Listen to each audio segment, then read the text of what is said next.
Hi everyone, it's Sarah. I wanted to come in at the beginning of this episode to say that this is the final episode of our Ironfang Invasion actual play. We started this game in August of 2020, right in the middle of the pandemic. The world felt crazy, but it was great to have something to look forward to every Tuesday night. Over the years, our group changed slightly. We also went from live streaming to just recording our audio. The quality hasn't been as good as some groups out there, but I hope that we were still able to bring our game to life. We each enjoyed this journey immensely.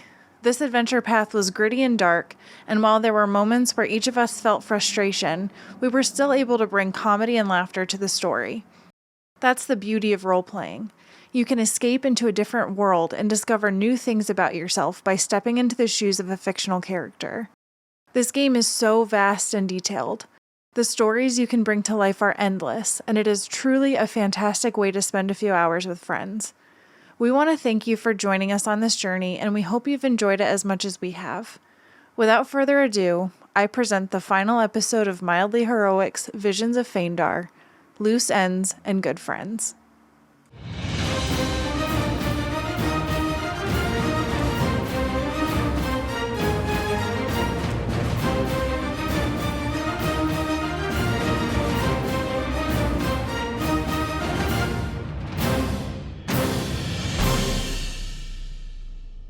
Welcome back, everyone, to Ironfang Invasion, Book 6. I believe this is, Sarah said, episode 105.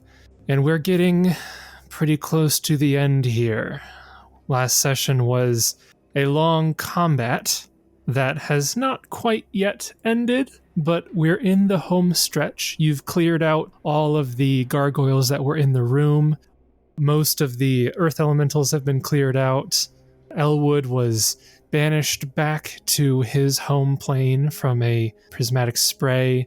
So early in the combat, too. Like, that was just disappointing. Like, hi, Elwood. Bye, Elwood. I think it was about halfway. Yeah. Sad. A lot of meteor swarms went out. Some vampiric touches went out to heal Xanathura up. A lot more than I actually thought they did, because I thought they healed half, but they heal more than that. So that was actually a bit of a boon that I read the spell. Otherwise, I'd have been chipping her quite a bit of HP that whole time. And at the very end of last session, there was a Bard's Escape that brought everybody right up next to Xanathura, dealt a fair amount of damage, but not quite enough before she took another step back, used her last Meteor Swarm. I think Vampiric Touch was that turn as well. Dealing quite a bit of damage, trying to start to put you guys down, and some of you have taken a fair amount of HP, that's for sure, and some of you are still pretty okay, but we left off that last session at the end of Xanathura's turn. Round 9. It has been almost a full minute of combat in world.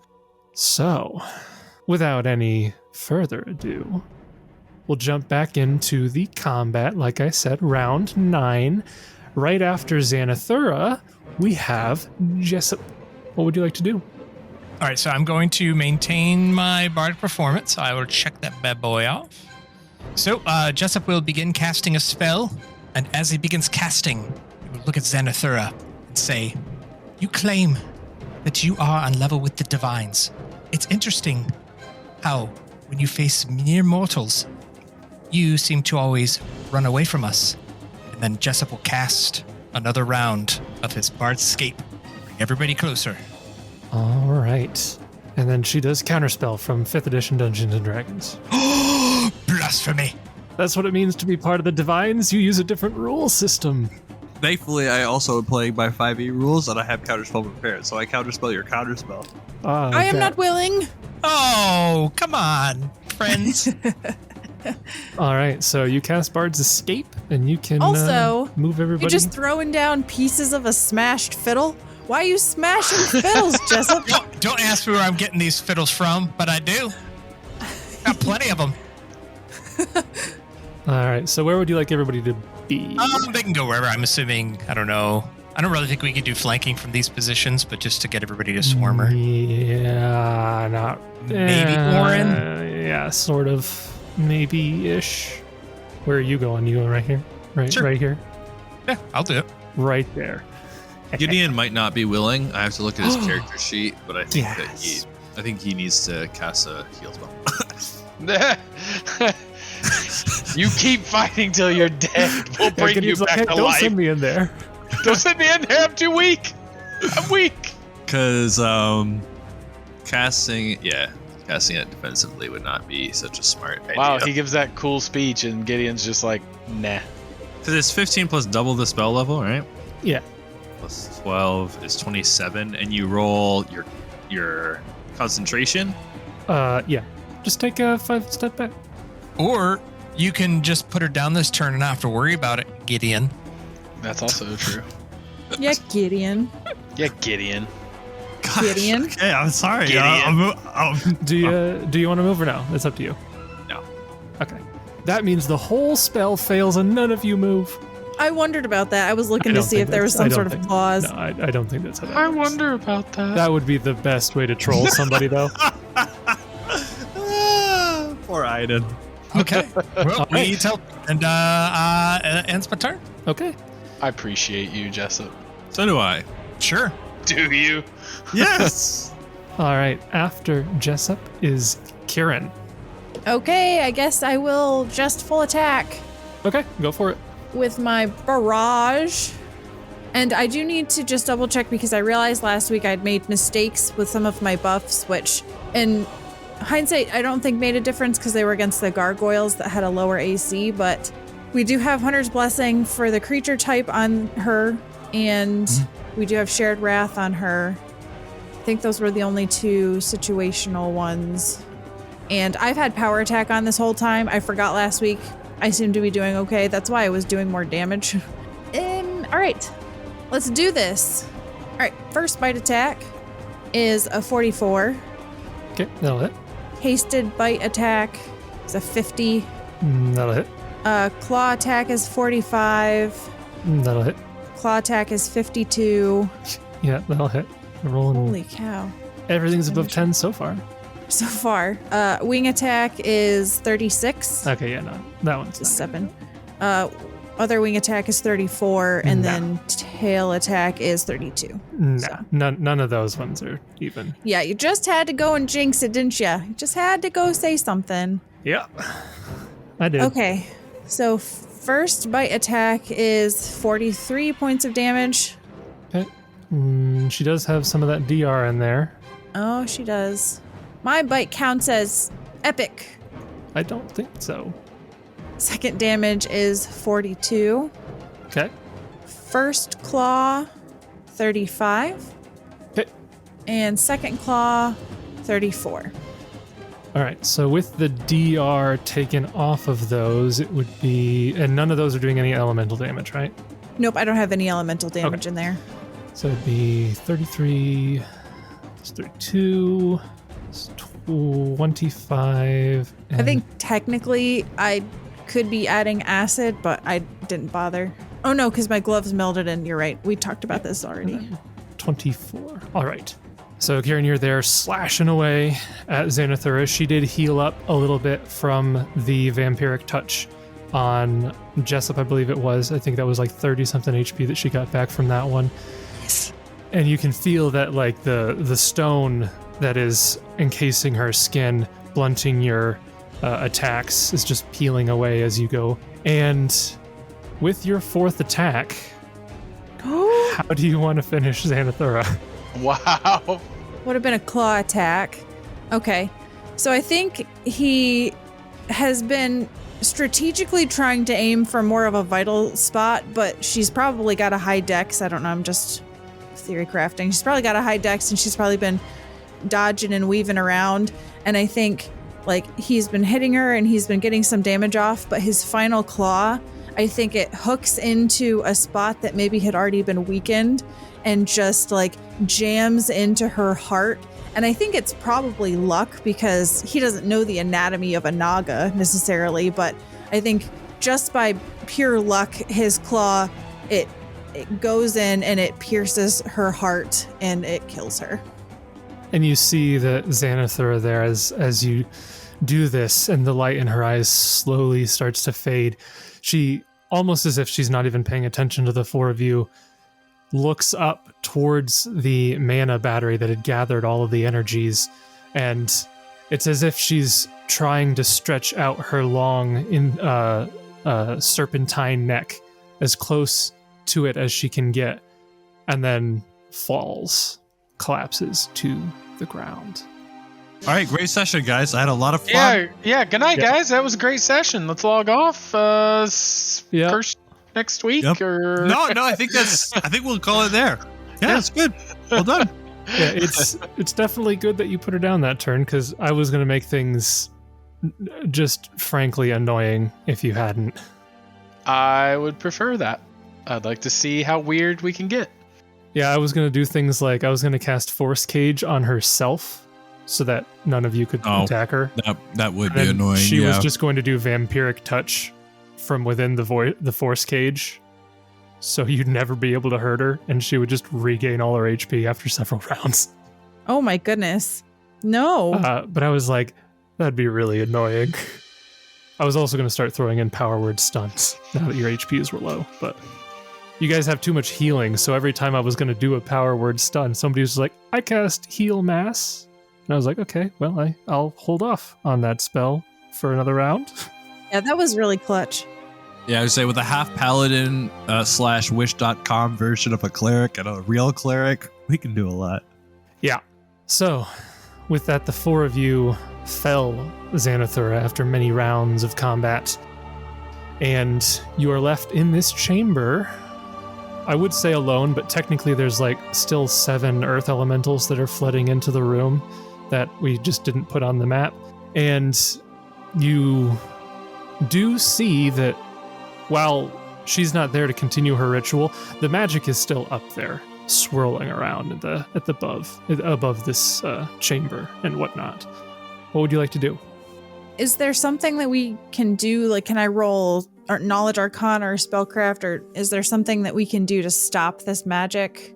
Yeah, you can, if you guys want to, look at the mana battery, try to figure out anything about it. That would be a Knowledge Arcana check.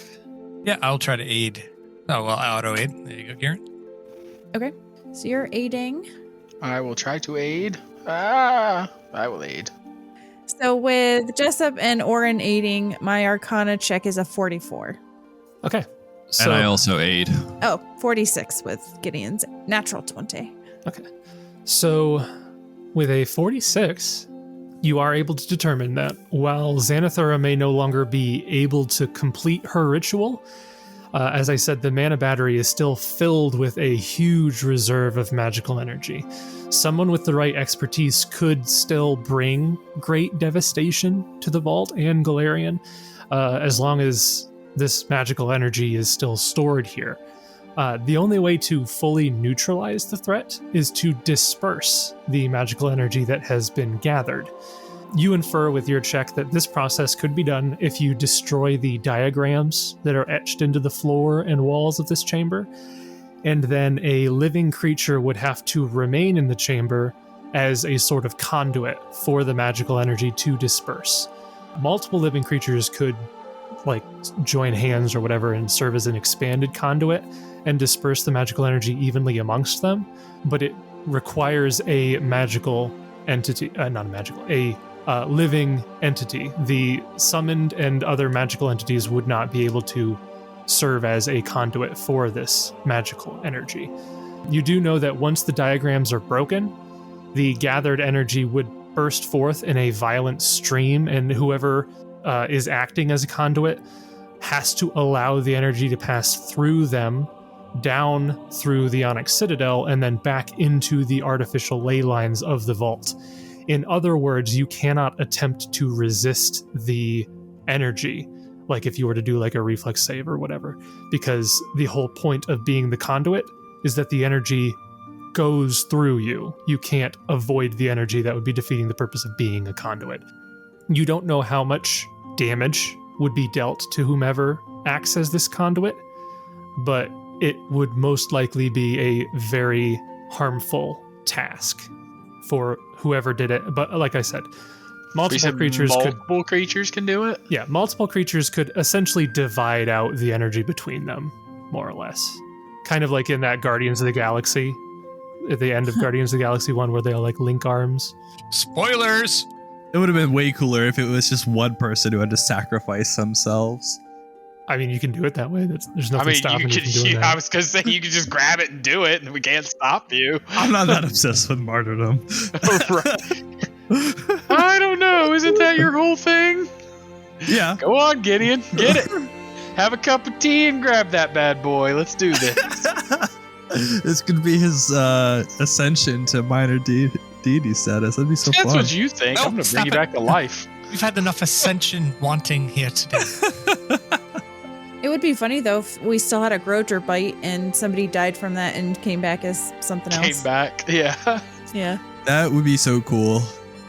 Do they have to be willing, Jason? It's not necessarily that they have to be willing. It's just if they want to be a conduit, they have to willingly let the energy pass through them. Anybody in the chamber, when the diagrams are broken, would suffer the damage of this violent stream of energy.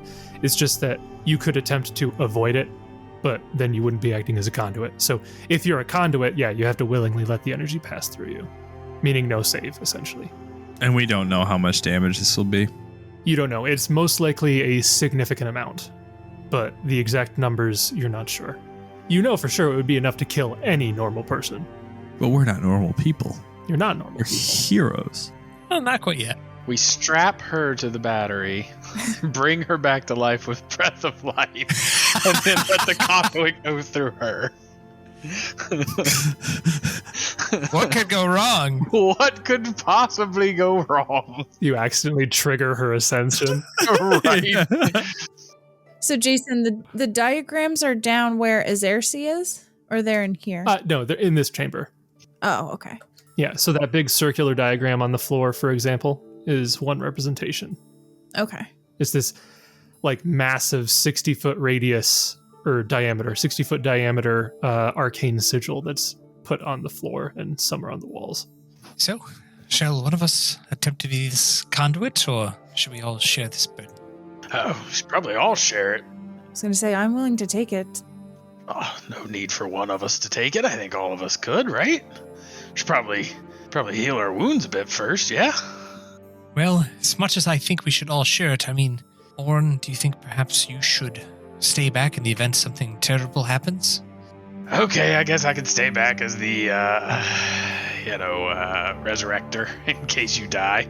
Well, just think of it as you get to watch firsthand and let us know all the funny faces we make as megatons of magical energy courses through our veins.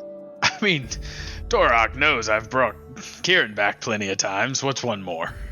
Healing wounds does sound delightful, though. Yeah, it's kind of funny that the best plan is to not use everyone, but to use everyone but the people with the ability to bring others back from the dead. It just, let them die and then bring them back.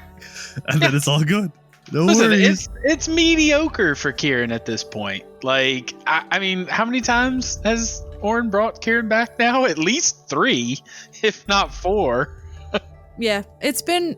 I mean, he definitely holds the campaign record for most resurrections and deaths. Right? So, is that a channel? That is a channel. And there's another channel. Ooh, that was a good channel. Actually, I didn't mention that the conduits have to be grievously injured and must be at below 10 hit points. Oh. Gideon's not afraid of death. He will obviously volunteer. Jason, I'm going to go back to being a human. So, Okay. I'll take my dragon form off. I do need a little bit more. I think I will try one of my soothing performances. What's your self-soothing technique? Oh, you're so great, Jessup. Everyone loves you. You're really cool, Jessup. He pulls out a little mirror. It's got like words of affirmation, like taped to it, like sticky notes. You got this, bud. You are so cool. It's motivational posters. It is. That's what it has. Hanging there with a little from his cat, wife. like a little kitten. Is everybody full, or are we still down some? Yeah, I'm tippy top. I'm full. That was 93 Jessup, points. Jessup's not. I was down almost 30 hit points. I'm like, were you almost dead? Yeah, I was. I just didn't want to say anything. She wasn't that far off from being able to finish 2 of you at that last round. I was at 30 fine. HP. Barely an I knew- inconvenience. A heal spell was going to bring me back, and if she did go for Jessup, I was going to be able to bring him back too. Yeah, I was like, okay, they're at the HP. If she survives 1 round, Power Word Stun will automatically do 3d4 rounds of the stun, and I was going to do it on Jessup, Yeah. but Not got her. cool. But Bird's Escape got her. yeah. I can heal you some more too, buddy. I can do one of my invocations, which will give you a flat 30. Yeah, that's fine. That'll put me max then. It's just hilarious how much AoE. You've got channels, you've got the invocations, you've got the soothing performance. It's like, I don't think so. Like in Rune Lords, we were just burning through like wands and stuff. We needed like a 1 wand per encounter. In this one, I don't think you've used a consumable since like book 3. No, we haven't used No. cure serious wound potions in forever. It reminds me, I've been playing Remnant 2, and the healer class just throws out like a healing aura as one of his abilities. They all just stand there between encounters. It reminds me of that. Just everyone doing like 13 little healing circles. All right, so the plan is that Oran's gonna hang back, and the 3 of you are going to try to weather this burden amongst yourselves. Yes. Before we weather the burden, Jessup will cast Beacon of Luck. Oran was evil this whole time. He's just waiting for them to get fried so that he can loot them. He pulls off a mask he was all the whole time. How were you channeling positive energy? Wouldn't you like to know? He called it positive energy. But He rolled throwing- deception checks every time under the table, and we just assumed it was positive energy. Because that's how that clearly I works. don't even think you could do that with the false priest archetype. I wonder if there's a way though. Theory crafting a build for another day. An evil character casting good spells. That sounds like. So, Oran, you kind of back away from here, maybe right behind where the stairs go, just so you're not quite in the chamber. And the other 3 of you walk up to the middle of this diagram, and however you'd like to do it, either Kieran growing his claws or using your weapons to just start breaking the etchings of this diagram so that the energy is forced to just barrel down through all of you, down the long or tall tower of the Onyx Citadel and into the ley lines. As you perform this task, you feel this energy coursing through you, and it is, for Kieran, somewhat similar to the experience that you had when you failed to deactivate one of those shrines down where Azursi is, and you took damage of all the different elements. It's much like that, but amplified. There is a huge amount of energy of all kinds going through you. Some of it is just searing your flesh. Others of it is just like crystallizing with the cold on your skin, and others are just corroding bits of you. And it's just a truly awful, horribly painful experience. And I need, at any point, you can say whether or not you try to resist this. I thought we weren't allowed to resist. You're allowed to. It's just that would cause more burden on everybody else. And if all of you tried resisting, it would have other side effects. Oh my gosh. Sorry. I just imagine Jessup being like, oh, it's so bad, guys. But he's actually resisting it. Like, oh, it hurts. Oh, I'm tapping out. I'm tapping out. Oh, Lord, guys, keep it up. Oh, this is Taking awful. No damage. Worst pain I've ever felt in my life. How did we survive that? Oh my god. What's that spell? It's the that she did where I make Gideon the shared pain, but he can't control. Yeah, force shield other. Yeah. Yeah, force shield Take other. my damage, Fred.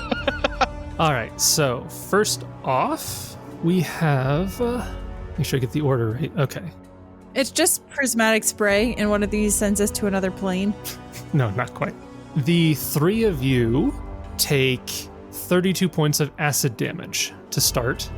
Okay, I have. I thought about something acid fun I could have done to 10. cheese this. I could have cast Purify Body for some temp HP on top. Uh-huh. It's not a bad idea in hindsight. In hindsight, yeah. After that, How much did we take, did you say? 32 acid damage. Okay. After that, you take 23 cold damage. Channels. Resistances still apply, I guess? They would let me know if you have resistances, because I'll be splitting that with the other people. Oh, Oh, no. I had resistance Yeah. acid 10. Yeah, I was gonna say he said you couldn't resist at all, so Okay. the damage has to go to other people. So, Oh, should I take my ring off then? well, if you want to have retroactively done that, you can. Okay, I would take off. I just have natural electricity resistance, so I can't really stop that, guys. But Yeah. the acid resist I can take off. Okay, so did anybody else have acid resistance? I had acid, cold, and electricity from various sources, of which I can remove myself from benefiting from all of them. Okay. And I'll take Purify Body too, since we're just retconning stuff. You wish.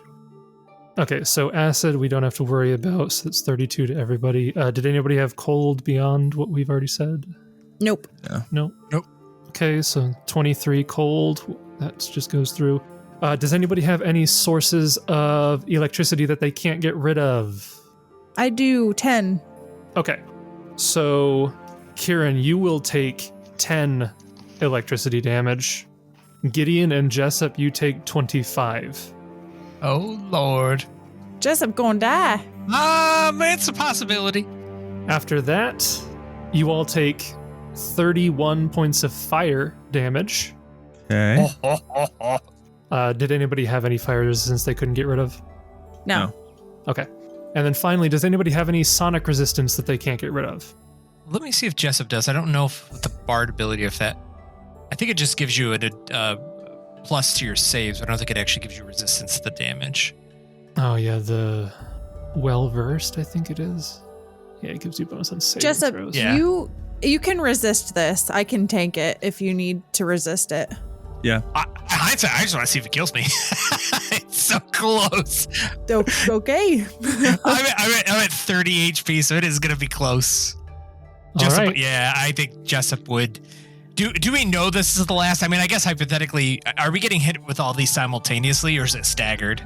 This would be sort of simultaneous, yeah.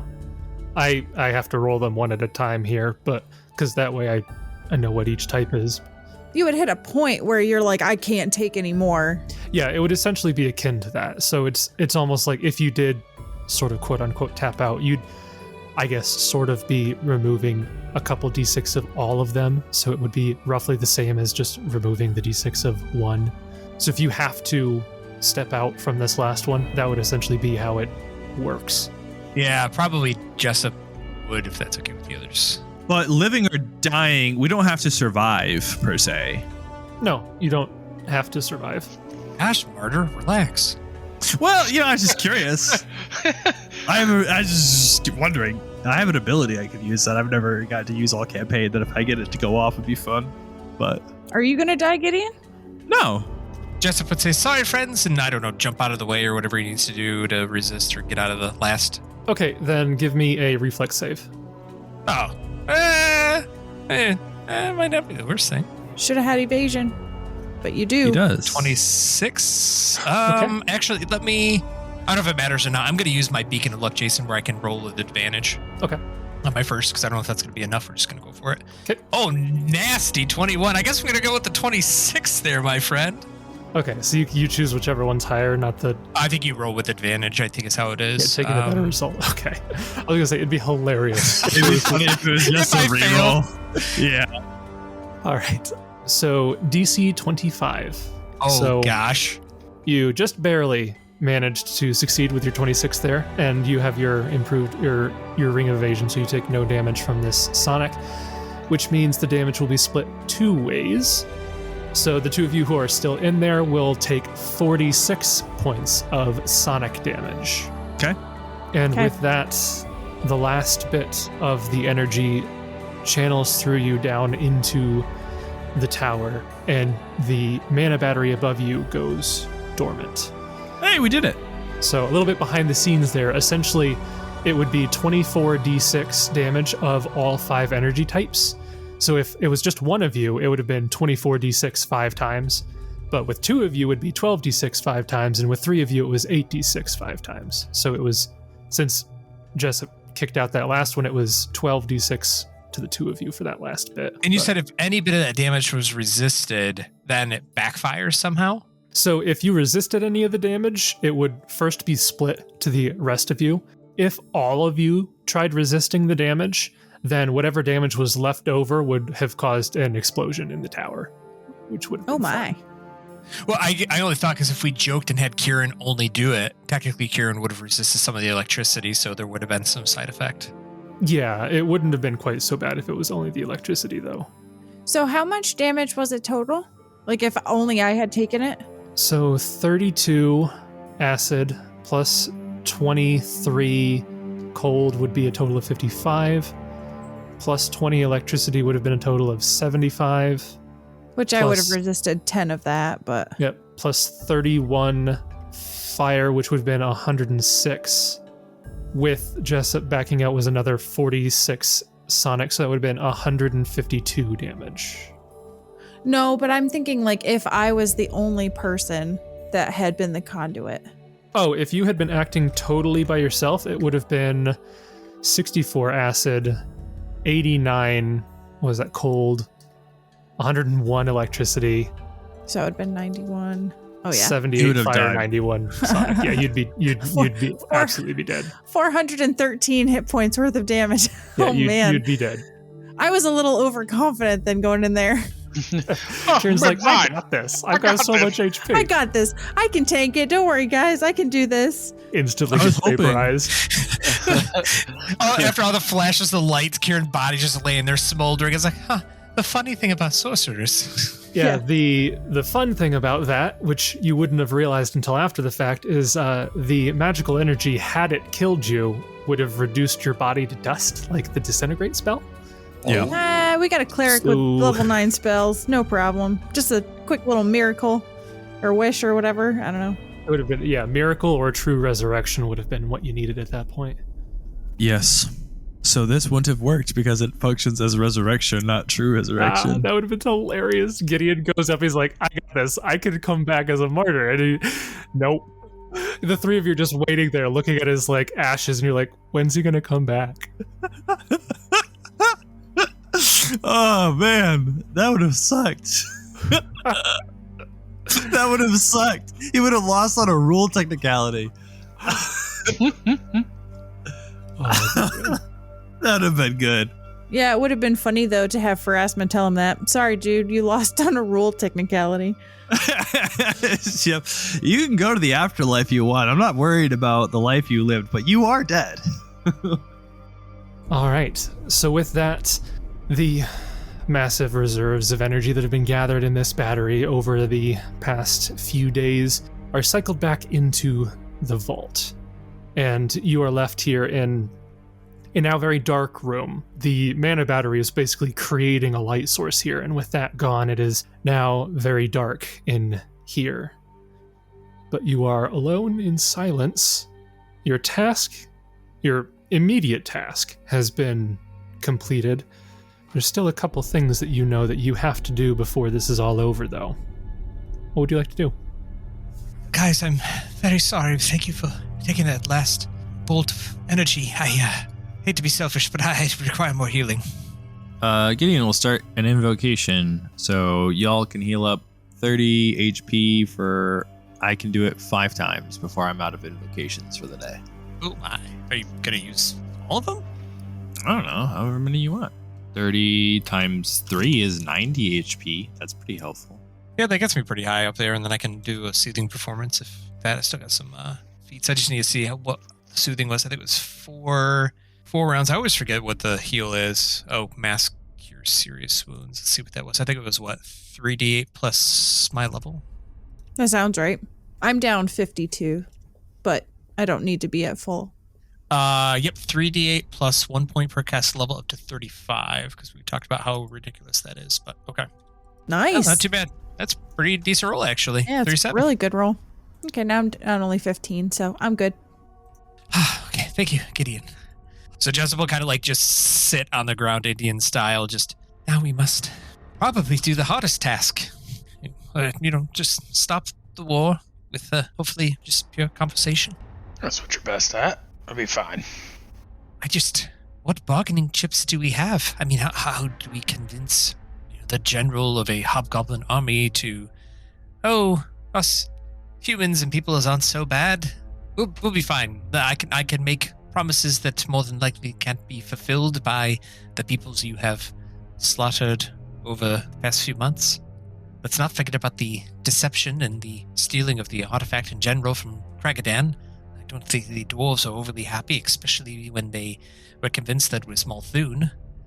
Not that the Nirmathos are very akin to Malthunis as well, but I don't really think that I can promise anything on my end, let alone, I think, Kieran or Oran. I don't know. I don't think we have enough authority to really promise anything, but if we can at least convince her to meet with everyone, if we can at least have peace talks, that's a better step than what we're at currently. The other big issue is just figuring out how to get out of here, because if she, for some reason, doesn't tell us, we still have to figure out how to leave. I think what is best is to somehow convince Xerxes to back down. If we can, I think that is the best route. Otherwise, if it comes to blows, I just fear that there will always be another hobgoblin that will attempt to take over and unite and fight for the same cause. It may not go to the same effect, but I think trying to sway someone to see reason that has so much say over an entire race. Yes, I feel like we need to get to the root of the issue. We need to figure out exactly what caused this in the first place. I think I know bits and pieces of it, but I'd like to hear from her what sparked this war in the first place and what she feels would be a good resolution to it. Granted, we can't promise anything, but if we can at least come to a mutual understanding, maybe we can find a compromise. I know how I feel about hobgoblins. I know how each of you feel about hobgoblins. And don't get me wrong, I'm not eager to give her whatever she wants, but I'm also not eager to continue this fight, to continue watching people die for this cause. I'd much rather find a way to live peaceably with one another. Well, I think if we bring an end to the conflict, I think we can negotiate with... Well, so to say that I think if we negotiate terms, I think that it's likely they'll be accepted. You're right, we don't have authority, but I don't think that anyone would begrudge us coming to terms within reason. I mean, we can't offer them anything of value back on the normal plane, but we can at least start the conversation, I think. It's a tough situation. The bigger problem I fear is just, what are we going to have to compromise on? Because we know full well we're not going to get off scot-free. She's going to want something from us, and we have to be prepared to make some tough decisions. Well, I have to say I think we're negotiating from a position of power, which is good. I mean, in a lot of ways, we have the higher position right now. It's just because we're at the top of the citadel, Oran. I don't mean physically. Well, the issue is that it could come to a fight. That's what I'm afraid of, and we honestly don't know anything about her combat prowess. I don't believe that we're in maybe a state to do battle. And she has command over all of the hobgoblins in this tower. Who knows? She could rally them to her cause somehow, and we could find ourselves fighting against legions of Ironfang here. I think we have to be very careful with what we say, and I would like to avoid any sort of additional conflict. Granted, if it comes to a fight, I will fight, but I am tired of fighting. Out of game. I mean, really, we just need to convince her to enter peace talks and negotiations. I mean, we technically don't need to make any of these decisions ourselves. Just agree to meet with the leaders of Malthun, Nirmathos, and maybe a representative from Vigil or other affected brands. And just, that's not even really our place. We could just let the leaders figure that out, and we can act as not quite neutral third parties. I think a very similar summit to what we had before would be ideal, except for actually getting a reputable person from Kragadan this time. Yes, I agree. Not to say anything against you, Oran, but just to get actual person from Kragadan that we know to come to the peace talks rather than some shady, sticky fingers person. That's the way Gideon would advocate that we play this, because I want to establish a long-term peace, not negotiations which will leave one party embittered and just lead to conflict again. I would like to see a permanent resolution, if possible. The other issue, though, is that she does not trust us, we do not trust her, and if we were to have some sort of summit, obviously she would be outnumbered, most likely. She has leaders from, 3, 4 different nations, entities coming against her? I don't see her wanting to step foot at least anywhere that we would suggest to meet, and I don't know of a good neutral place to meet. Unless there was some way to bring the leaders here, but I don't know if that's an ideal situation either. You may have read my mind. I think any way that we can provide her some sort of comfort of a tactical advantage probably would be most appealing to her. She seems somewhat sensible, even though I think that this war is utterly ridiculous. Can clerics cast Create Demiplane? That's a direction we could go. Just go on our own little private area. Just meet in my mansion. Yeah, just meet in a demiplane. Well, the thing is do we attempt to try to meet and speak with her now, or take a day of rest and then follow up with her tomorrow? I feel like we're going to have to say something to her because she knows that we came up here to deal with Xanathura, and she'll probably want to know the outcome of our battle. So, shall we go down and attempt peace talks then? Gideon nods. We have no other choice, unfortunately. We go down the stairs, and she's standing right here the whole time. Yeah, she's there. I guess I think Sarah had mentioned, but is there anything on Xanathura? I guess I'm not necessarily looking for gear on Jessup, but is there anything like more writings or things that she had, or anything along those lines that we can use? Gideon's looking for gear. He wants the coolest loot. Okay. Kieran just wants cold hard cash. Looking through Xanathura's stuff here, you do see several scrolls of writing. There's quite a bit of stuff here. So you find a couple potions. You find 3 potions. You find 1, 2, 3, 4, 5, 6, 7, 8 scrolls. Anything for dominate monster? Yeah. No. An amulet, a belt, and a headband. So, given that this is where we are in the campaign and what your roles are, I'm not going to bother with the identification checks. So, the 3 potions are potions of Shield of Faith +4. She had taken one of those prior to the fight. There's 3 left, you said? 3 left, yes. There is a scroll of banishment that she didn't really bother with using because she had her own spells. There's a scroll of chain lightning, which again, Kieran, yoink! didn't really use. There's a scroll of flesh to stone, which would have been a fun one to throw out. That would have been hilarious. Yes, I'm laughing. Give that to Jessup just to as an irony. There are 3 scrolls of simulacrum. There's a scroll of greater teleport and a scroll of wall of iron. So those are all those scrolls and potions. The amulet is an amulet of natural armor +4. The belt is a belt of physical might for dexterity and constitution +4. And the headband is a headband of mental prowess for wisdom and charisma +4. But that's pretty much all she has on her. I know this is probably a bit out of character for me, but depending on how our talks with Azersi go, does anyone object to us just giving these items to Azersi, given the fact that she and Xanathura were close?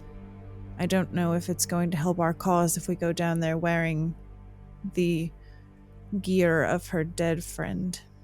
Should we maybe perhaps just leave them as they are? Gideon's already put the headband on. No, just kidding. Yeah. Gideon's like, oh, and like slowly takes it back off. We left Xanathura with what she had. She's got a stroke of resistance +1. And Azersi sees the body and the headband. She's like, she always tied this headband a very specific way, and it's been tied differently this time.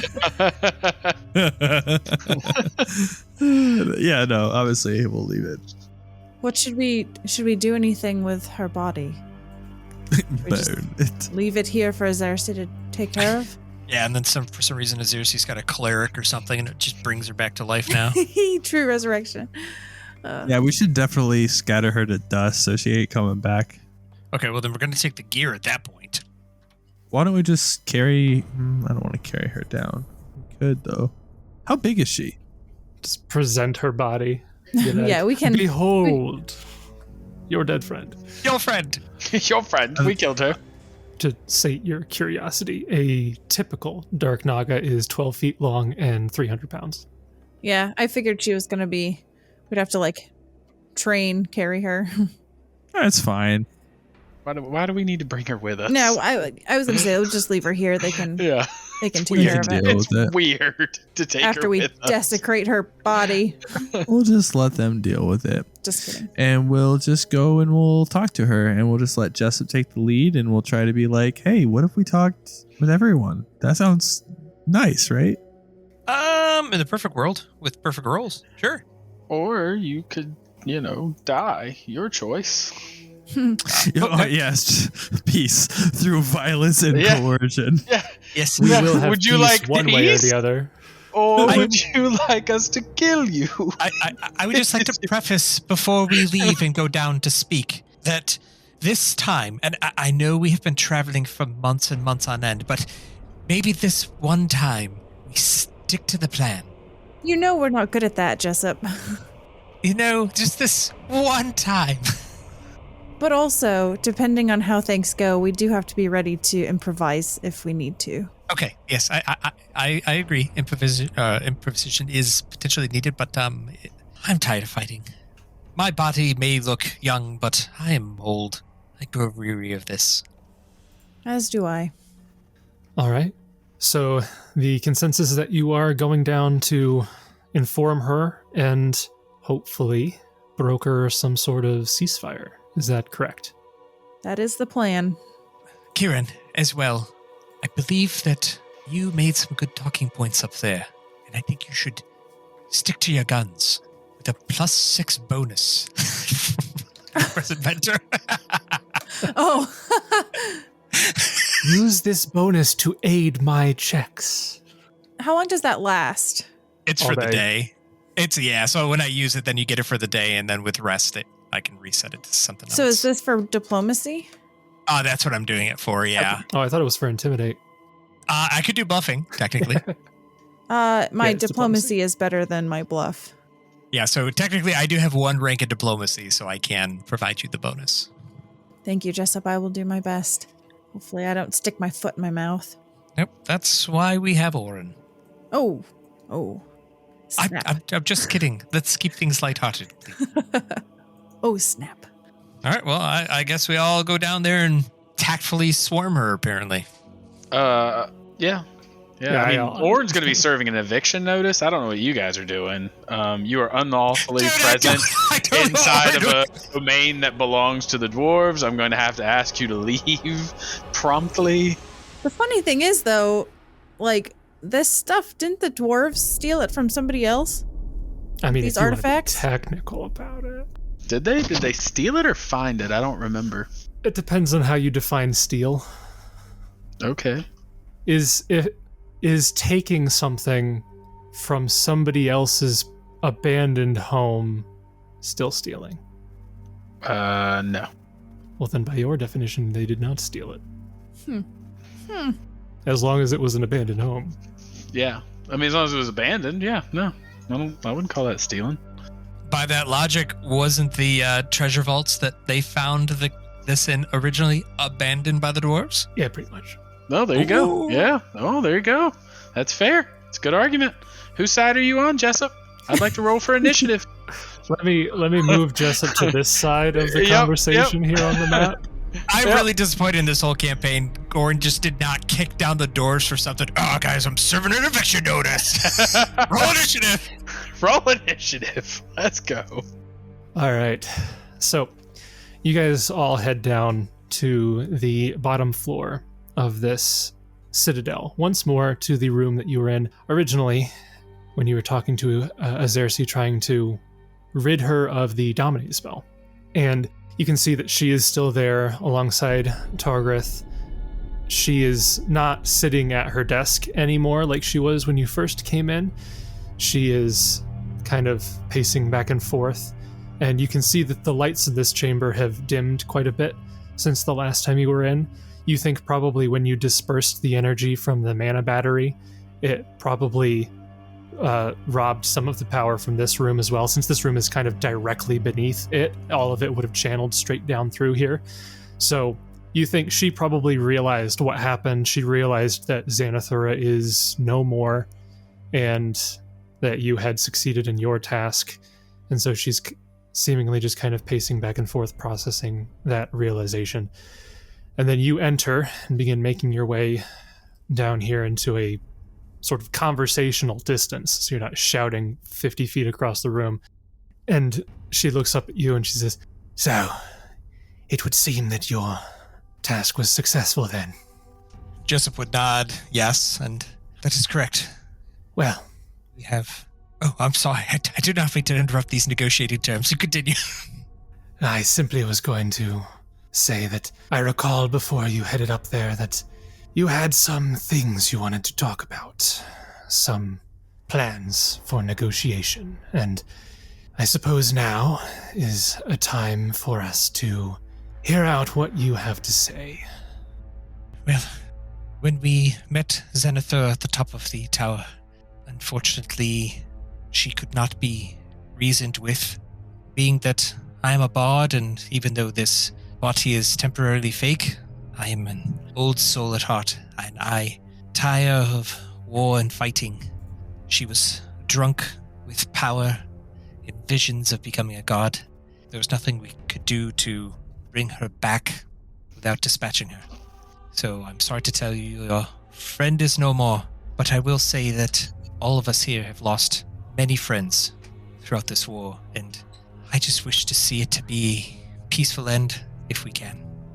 She, when you mention that Xanathura has fallen, she kind of nods imperceptibly almost, and she says, "Yes, she was beyond speaking to at that point. The moment she raised her hands against me and cast that spell was the moment that then she could not be reasoned with. I expected no different outcome than this. In regards to your weariness of war, what exactly do you propose? Do you see any sort of reality in which such a thing, such a world as not having a war between your kind and mine is possible?" I can tell you that I dream of a time when I do not have to even war against my own brethren. It took up until the assault of the Legion for me to make allies of those who were once enemies. I do not think that it is a far cry to think that the same could not be said with your race. I know little of what has happened. I'm sure and believe that your crusade is just cause in your mind, but I have no ill will for you. Many people that have died for a cause that they had treated hobgoblins poorly or terribly, a majority of them caught up in this war, they were not part of it. More war and death is not going to change anything, but I have lived my life thinking that words hopefully can. She kind of looks down in thought. "I admit, a peaceful end to this conflict is tempting. We did not even entertain the thought when we began our invasion. We knew no one would listen. Even if someone did, they would never compromise with us. But now, the Neomathi are more desperate than we are. If the four of you pushed hard enough, we could talk as equals." And she kind of waves her hand in an almost dismissive motion, says, "Of course, I doubt we could come to any sort of mutually beneficial agreement, especially with Morthune. They have not felt the sting of war nearly enough to consider peace. What you say might give us a new option, though." And at that point, you can almost see calculations being done in her mind, like a general planning out the future of a war decades in advance. "Instead of taking over Neamathos and forcing the nearby nations to accept our legitimacy, the Legion can ally with Neamathos and overthrow Morthune. The surrounding nations would see us as a liberating force. The Neomathi people would happily offer the land of Morthune to the Legion, I'm sure.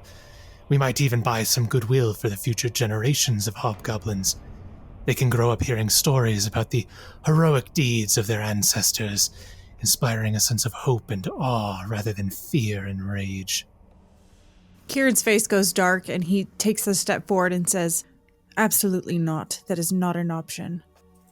I do somewhat like where you are going with it in the beginning about potentially contesting land and even entertaining the thought of you staying in Pneumathos, but instead of calculating war or using your presence as a way to potentially submit other people, how about we break the chains of how your race is horribly perceived and maybe think of your future generations as just living peacefully, breaking free of this war, breaking free of them being bred for battle, and just enjoying life. Even if the Niamathi do not ally with us against Multhun in an aggressive manner, which I think is in their best interests, they are in no position to refuse us in a defensive manner. If my legion withdraws from our current battle lines, a vacuum of power will arise throughout Nirmathos, and Multhun will not let such a golden opportunity slip away. You speak of a land without war, but there are forces beyond you and I that will wage this war. Your homeland will be invaded again within months. Sure, you have fought off the Multhuni for years, but now your forces are in shambles. Do you think you can withstand another onslaught as you have in the past? You were only able to push back against my legion with the help of external forces. And Azersi at this point begins counting off on her fingers as she speaks. The Knights of Lastwall will not aid you in a war against Multhun. They haven't in the past, and for good reason. They'd be embroiled in a war when they have far greater concerns of their own. Your allies in Multhun will not join forces against their own country. Clearly some of you would shy away from such a fight too. It's a wonder that the Fae left the Fangwood at all, probably because we prodded them, but they have no quarrel with Multhun. You might ask the dwarves to muster a defense, given their past hostilities, but they are on the road to peace. Dwarves are a stubborn and proud race, as you know. They won't back out of negotiations this quickly. It would stain their reputation. So, at best, you'd have allies for maybe after a few years. And then Nirmathos would have lost its independence well before then. Like it or not, if Nirmathos is to survive, it has no choice but to rely on us, its former enemy, while it takes time to recover. Things have changed, and I could envision these peace talks being not just between us and the Ironfang Legion, but also between Nirmathos and Multhun. I think it could serve multiple purposes. That is my ultimate goal, and I know others who are working to that end as well. We already have one of the general lords on our side, and she is willing to work towards peace with Nirmathos. It's a small step, but it's a step that we have not seen for years, and I also am a Multhuni citizen, and I am prepared to do whatever I can to broker peace between Nirmathos and Multhun. You can see that she's taking that in, thinking. You can tell that she's not immediately convinced at the idea that Multhun could at all be persuaded. But go ahead and roll me a diplomacy check at this point. No pressure, guys. Gideon would add on to that statement. Okay. Just basically saying, what he says is true. There is dissent within the Empire, and although I did not previously think it possible either, peace between Nirmathos and Multhun, I see a way if we do not abandon hope. I would like to include your people in that peace as well. All right. Go ahead and roll your diplomacy. You guys can aid whoever, however you want that to go by. Were you aiding Kieran, or were you just I doing was your own? just rolling. I rolled a natural 2 for a 26. Okay. Yeah, you've all kind of pitched into this, so you can do it. Oran will aid. He'll thump his chest at the mention of the stubbornness of dwarves. That's a point of Stay pride. silent. Yes, that is us. Gives her a hard look. I'll aid Jessup. Were you aiding Justin, or were you rolling your Yeah. own? No, I was aiding. Who are you, Kieran or me? You. Do you auto aid Gideon? Yeah. So I will add a +4 misc modifier to my oratory. Come on, I want that nat 20. Come on, baby. 41. That's not too bad. 41. I did not realize that we were all rolling when we did this. I thought this was directed at Kieran. My bad. No, so moving forward, if you do anything, like if you add anything to the arguments, if you are pitching in on it all in there, feel free to throw in an aid or your own check, however you please to do that. Oran contributes by the silent threat of violence. That's not diplomacy. Yes, it is. It is aggressive diplomacy. Oran is contributing by not talking. We Speak quietly, but carry a big stick, okay? He's standing there with the threat of violence. Oran, I keep telling you that is a war hammer. Big stick. All right. So, like I said, you can tell that she doesn't exactly buy the idea of one general lord really being the equivalent of Multhune being willing to go to a peace, but your words are enough that she's not immediately becoming argumentative on that particular point. And so she kind of pivots back and says, in regards to your idea of us being included amongst your kind, I think that might be one of the most naive suggestions I've ever heard. No nation in Avestan will ever give free rein to monsters. Even if you convince the leaders, the people will not be so easily swayed. But let's be optimistic. Say your renown is so great that the common folk take your word as gospel and let us in without complaint. Her gaze grows a bit cold. What happens when the first conflict arises? It won't take much. A human and a hobgoblin are drinking at the bar after a long day. Their nerves are stressed. One makes an offhand comment, maybe as a joke. The other doesn't take it that way. They get into a fight. Doesn't matter who started it. Doesn't matter who wins. The hobgoblins will say, I knew humans couldn't be trusted. They let us in just to hunt us down one by one. The humans will say, I knew these hobgoblins were savage monsters just waiting to strike. And then before you know it, fights break out in the streets. She shakes her head. Can you control that? A process like this would require near constant supervision from respected individuals on both sides. That would be me and my commanders, as well as the four of you, maybe a select few other leaders as well. Can you commit the rest of your lives to babysitting your entire country and race? Will you sacrifice your future for this cause? Of course not. It's hardly your concern when you can just wipe us out as you always have done. I won't lie and say that would be easy to do. You are right. I think it would be a challenge for us to assimilate hobgoblins directly into society. It has taken a long time for other races to be assimilated. Take half-orcs, for example. They come from a very violent past as well. And I know my people in Multhune still have issue with some of the monstrous races, despite the fact that they've allowed them into the military. So I won't lie and say that it would be easy. I don't think a direct assimilation right off the bat is the right answer.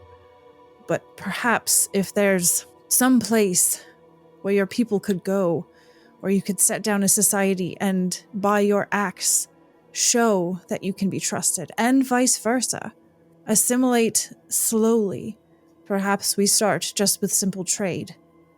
We stay separate. We show that we can be trusted. We show that there can be peace. I know both sides will be on edge for a long time, but it's a step in the right direction. I'll be honest, I don't have the right answers. I'm trying to figure out something that will benefit both sides. I personally don't have land that I can offer you, otherwise I would. But surely there is land out there that is not owned by anyone that could be claimed by your people. What you say is not that far from my original plan. Grab land, establish a strong nation, force the surrounding nations to recognize us. They wouldn't be able to ignore us. They'd have to live with us, in a way, so to speak. And then, over time, hopefully bring a generation that was not like myself. But that plan is not going to work out like I'd hoped. I feel like your plan was good. I feel like your motive, your end goal, is honorable, but the way you went about doing it is wrong. You killed innocent people. You killed civilian people. I was not there at Phaendar, but I have heard the stories of what happened there. Of women and children, and old men and young men dying because of your blitz. That is not the right way to go about it. What I'm suggesting is that we get to your end goal through peace without violence. She almost kind of laughs, chuckles to herself, says, if only it were that simple. You don't understand the life of a hobgoblin. Whether my legion fought or not, we would die either way. You all have a safe haven to which you can flee, a home, a nation, other nations of your own kind that will accept you. You have the option to not fight. We did not. We do not. No matter where we go, we live under constant threat. Should we stray too far from civilization, the dangers of the wild will hunt us. Should we come too close to civilization, your soldiers and guards will kill us. Should we live too meagerly, we lack the means to provide for ourselves. Should we live too prosperously, the powers that be see us as a threat and crush us. Our only hope for a day where we did not die was to create a nation of our own, and we had to do so through force because there is no land that your kind has not already claimed.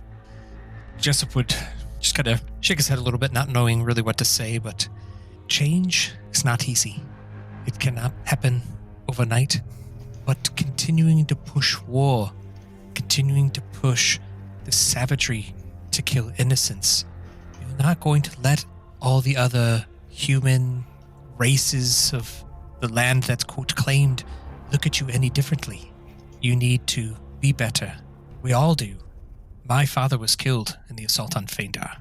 I still have not even had a moment to go and see if I can find his remnants or give him a proper burial. We were all thrown into chaos so quickly. But change is slow, and it just takes time. I will push all this aside, and I will accept you for who you are. And I will do everything I can to hopefully provide the life to the hobgoblins that you yearn for. But it will not happen overnight, but I will fight for it, just as I have fought these past few months to come face to face with you. Just share these words. You seem to speak about you only need to be seen as a dominating, threatening presence. And I think this is only going to take you step backs from where you want to be. You say this process is slow. I'd agree. But in your plan, we still need land for which we can have some presence and have this slow interaction take place. Where would you have us go? Is there, this is separate, Jason, just for me talking to you, like, I guess we don't know how big the Honest Citadel is, and I know that's probably naive, but obviously I can't promise anything, but like, would one of the other ranger forts or Mist Home be able to supply them with space that they would need? So, like, this hasn't explicitly been stated, but you can pretty easily understand what she's getting at here is that she's not necessarily asking for land for the Ironfang Legion. She's asking for land for her race. For the nation to live in. You have to think about, on some level, I mean, if we're talking about fantasy fairyland and we can ignore the temperaments of the forces that exist, Multhune needs to concede land, recognize Nirmathos's independence, and Nirmathos should concede a lesser portion of land, and there should be a country somewhere near the border of those two, where they would all be able to live where they do. Now, the reality is that kind of solution is not practical. That's the sort of situation you would need, though, to begin fostering improved negotiations through trade and hoping that future generations raised with more tolerance and openness could eventually integrate into amicable relationships between the three nations. But that's a lot. That's ignoring the generations and those raised in positions of hurt still. There are many, bulk majority of near mythos that would have no problem killing another Malthuni. There are plenty of Malthuni soldiers who will continue to fight on, and sometimes not because they hate near mythos, but for the forces and reasons that people join war in the Empire. It improves their station. And these hobgoblins, they're going to still want a place where they can belong. And that is going to have to be at the expense of someone else, because there is nowhere else. Yeah, so to kind of the quick answer to that question is that, like, even if you did offer that, 1 or 2 or even 3 forts, it just wouldn't be enough for the scale that this conversation's going on about. What's wrong with where she is right now? What's wrong with keeping them on this plane of Earth? Does Jessup say that? I guess well, sure. Let me just reiterate, and Jessup would ponder, and well, if you choose to be segregated as much as you want to be, I can't give you potentially this, and I guess we'll have to talk to the dwarves and such, but what's wrong with this being your home? Jessup, I think we can have a conversation privately about that, but that's probably a non-starter. She kind of looks over to you, Jessup, and says, I don't know if that is a genuine suggestion or a thinly veiled attempt to hide us away, to lock us in a vault isolated from the rest of Galarian, so you don't have to watch us walk the same streets you walk, live the same cities you live, eat the same food you eat. She sighs. Yes, the vault is a paradise, but only on the surface. You know the dangers that lurk here. You've fought them. I led my army against the Vault Keepers when we first arrived. There were only 4, yet we took countless losses, and one of them still lives, run off to regain its strength or awaken its kin. She gives you a piercing glance. Should it return with a vault builder at its side, we'll be crushed within a week. And who knows when that day will come? A day, a year, maybe a century. Perhaps we could live for several generations in peace and prosperity here, but our grandchildren's grandchildren will fear the day that the ancient Zeamorns return to reclaim their vault. She begins to pace back and forth. You can see her weighing the merits of the idea based on other things that you've said. The biggest obstacle is the Vault Keeper. If I could track it down and slay it, then the vault's long-term viability rises greatly. But even then, many dangerous creatures live here. It's simply too dangerous. We survived merely because we came prepared for war with great numbers. And I don't want future generations to be warmongers like me. Not if I can help it. And could a nation here even be self-sufficient? Limited trade with anyone? Only a single source of non-toxic water? Surely you see the difficulties in this plan. Well, the vault is not really something that I can give, and as my comrades there said, it might be difficult, and I think if you were to want to have your race be seen in a different light, being segregated, hidden away, probably is not one of them. I think it takes time, slowly, but to have interaction, to show that there can be peace, we can work together, show everyone in a different light. It is clear to me, and I suspect all here, it should be clear to each of us, that this conversation's resolution, I imagine, goes beyond ourselves. But perhaps, can we at least agree to an armistice for now, and for a time we can confer and work towards a better future? At this point, I would like another diplomacy check.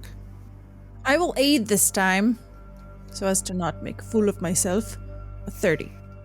Okay, 30 from Kieran, 19 from Oran. And Gideon, I'm assuming, auto aids. Yes. Okay, so +6 to this roll, 39. 39. Is that with the 6? Oh yeah, that was a nat 7. Okay. You see her think for a moment, and you can tell that, your words are getting to her. She clearly hasn't grown hostile or anything. She says, perhaps something like that could be done. Some sort of armistice is worth consideration. But I cannot give you an answer. I won't accept empty promises from those who lack the authority to make them. The idea would have to be revisited in a more formal setting. And for anything like that to occur, we would require the return of the sardonic shard. On that note, might I ask you a question? Speak. You have proven yourself to be reasonable thus far, so, being reasonable, what would you require for there to be peace? Forget the suggestions that we have put forth. In your mind, what would you need in order for there to be peace? She thinks for a moment, and she says, "Before I say what I require, perhaps I should tell you exactly what my goals were. 10,000 years ago, the dwarves began their grand quest for sky. Driven by vague prophecy, misguided zeal, they drove the orcs out of the Darklands onto the surface of Galarian and further into the desolate regions of the north-central Avestan. In those days, orcs faced a very similar plight to that which my kind has faced since our creation." And her eyes gleam with passion. But they fought back. The great warlord Belkson rallied his orcs, besieged the sky citadel, Kol Dukar. In the Battle of the Nine Stones, they seized it as their own, renaming it Urgir in their tongue. And she pauses for a moment to look at you, and she almost looks at you with like the curiosity of a professor testing her class and says, "Do you know what that word means in their language?" Do we? Like, do you want me to literally roll a linguistics check right now? Do any of you speak Orc? I do. Oh, yeah. I do not. Oran, you know that the word Urgir in Orc means first home. It's a brutish tongue, but I believe it stands for first home. Indeed. First home. It was the first home they had after more than a millennia of squalor and persecution by those no less brutish than themselves, I should say. Sadly, by the time they had taken Urgir, their culture had fractured such that Belkson's death led to the collapse of their society, resulting in the many tribes we see today. I wished to be a Belkson for hobgoblins. I wished to create our first home, not just the first home in a millennia, but the first home we had ever seen in Avestan. Unlike orcs, our society is still united. Our home would not collapse when I died. It would endure for as long as hobgoblins walked the soil of Galarian. That was my dream that I was so close to grasping. So, for the things that I would require for such a dream, as I've said, I would need land for which my people could live and flourish. Land which we could defend ourselves. I would ask for the return of prisoners of war, though I'm sure your forces have not really kept any prisoners of my kind. And, as I've said, we would require the return of the Sardonic's shard. Well, as you have mentioned, and as we have mentioned, unfortunately, I don't feel we have the authority to grant those things, but what if we were to take your demands back to the people who could promise those things, and use that as a way to broker negotiations? Is that something that would work for you? A temporary armistice until we could come to something more permanent. I fully understand that you don't have the authority on some of those things. I don't expect full resolution here between us. As I said, we would have to revisit that in a more formal setting. However, there is one demand that you do have the authority over. The Sardonic shard is in your possession, is it not? Yes, but, I mean, I don't think you're really in a position to demand that. I mean, as it stands right now, we've taken all of your towers. You cannot send new towers. You're not really in a position to demand that of us, and I don't think that we're really in a position to want to give that to you. That's a bridge too far. Xerxes freezes for a moment with an expression of utter bafflement. Just, do you really think I can accept that? Even if I have no intention to create a nation in this vault, this is the sole bastion of my people. We must hold it for the near future, and that being the case, we must have the sardonic shard in our possession, otherwise there cannot be a glimmer of peace. She blinks a few times to collect herself. Says, I realize you are no military strategists or political leaders, but perhaps an analogy will help. Kragadan has survived many thousands of years. Recently, it weathered a several-year-long siege by Morthune. How did the dwarves manage this feat? Simple, really. Whenever Morthune breached their defenses on the surface, they retreated into the heart of the mountain and lowered the great lifts, cutting off access entirely. Morthune had no means of pressing the assault. Once the momentum died down, the dwarves sent their strongest warriors to push the Morthuni back, reclaiming the territory on the surface. This occurred at least half a dozen times during Morthune's siege. She clasps her hands together in emphasis. Now, what would happen if Morthune had a key to those great lifts? Well, obviously, they'd have entered the mountain hold and slaughtered the dwarves. The Sardonic's shard is the key to this vault. Losing it not only limits our mobility, but letting you keep it allows our potential enemy at any point, access to strike at the heart of our defenses and wipe us out. Letting you leave here with a sardonic shard is no different than locking my kin in a cage to be slaves whose lives are at your mercy. No negotiation can ever be made with such a vast difference in power. How could I possibly accept that? Good, so you understand your position. Jessup puts his hand over his head. Gideon. Listen, I mean, out of game, are we really willing to give an artifact that gives them the ability? Like, their entire plan was around the ability to summon towers anywhere at will and attack, and you're really going to put Morthune, Nermathis, Kragadan, all of them at risk by giving the shard back so that they can then summon towers wherever they want again. One could turn and ask you're going to perpetuate a situation where the power dynamics are so incredibly imbalanced that there is no hope for hobgoblins? There is no legitimate hope? What sort of negotiations or peace talks could be brokered in a situation where one nation literally holds all of the power? You would be inclined, forced to accept whatever terms they levied.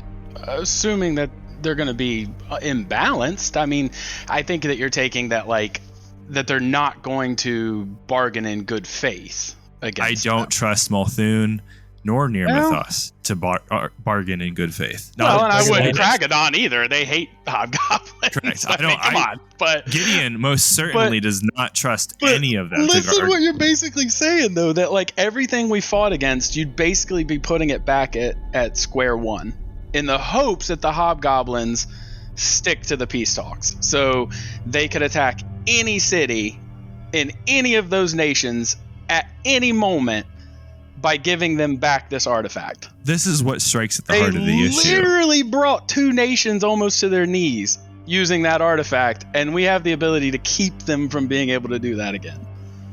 I just don't see it, man. I don't. Well, to extrapolate the point, at the end of the day, her analogy falls flat in so far that the shard is not just a defense mechanism, it is a weapon of mass destruction. That's what I'm saying. It's right. Not just a defense mechanism, it is a weapon that literally brought two nations to their knees in the matter of a very short period of time. And it's just give that back? I don't think so. On that note, though, after Oran says that and Nazersi says that, Kieran will speak up and he'll say, all right, well, let's say we were to give you back the sardonic shard. We honestly cannot trust you. How do we know that you wouldn't just start the invasion again? You've proven you can pop up these towers at will. You've killed innocent lives. You've taken out villages. How do we know that the opposite wouldn't happen? You're saying that we could strike at the heart of you. Likewise, you could strike at the heart of us.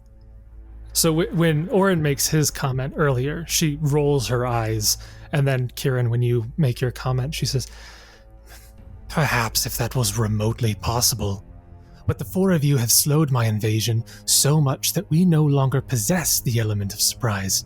Word has spread throughout Near Mythos and into Morthune, Kragadan, and the surrounding nations. My legion no longer fights a silent war. We face an alliance of enemies. It's no different than that Goblin Blood massacre years ago. And she places a hand on her side and winces at the mention of Goblin Blood massacre and continues, even if we had the Sardonyx Shard, we would not be able to wage a war as efficiently as we did at the very beginning of this invasion. You all know that these towers can come. You're prepared for them. They'd be a surprise. We'd be able to draw out the war, for sure, but it would not bring us certain victory. Not while you're all poised for defense, allied with each other, all waiting for these towers to pop up at a moment's notice. You've already defended a city against a tower that popped up out of nowhere in Longshadow. And she takes another moment to kind of cool herself off a little bit and says, not to mention that the Sardonyx Shard does not prevent us from creating towers.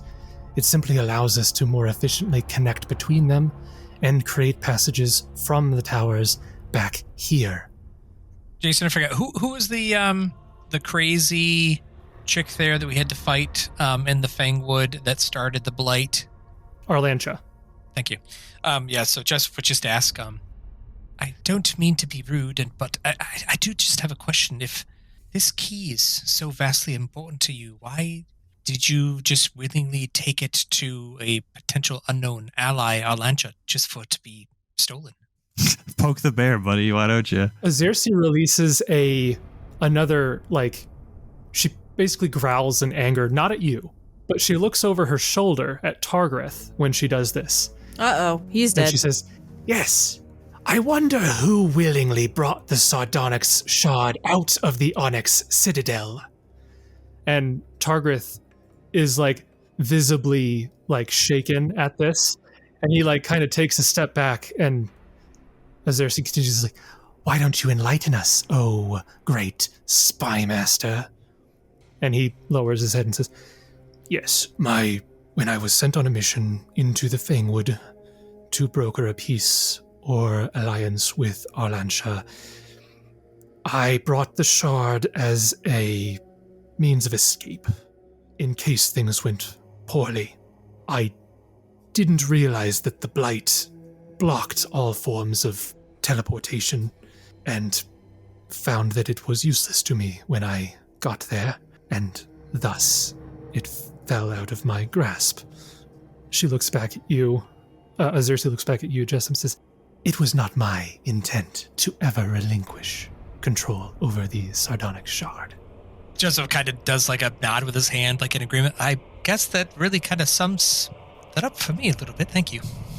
General, you can see that quite a predicament. I want to be able to broker truce, and I do feel that there needs to be some give and take on both sides.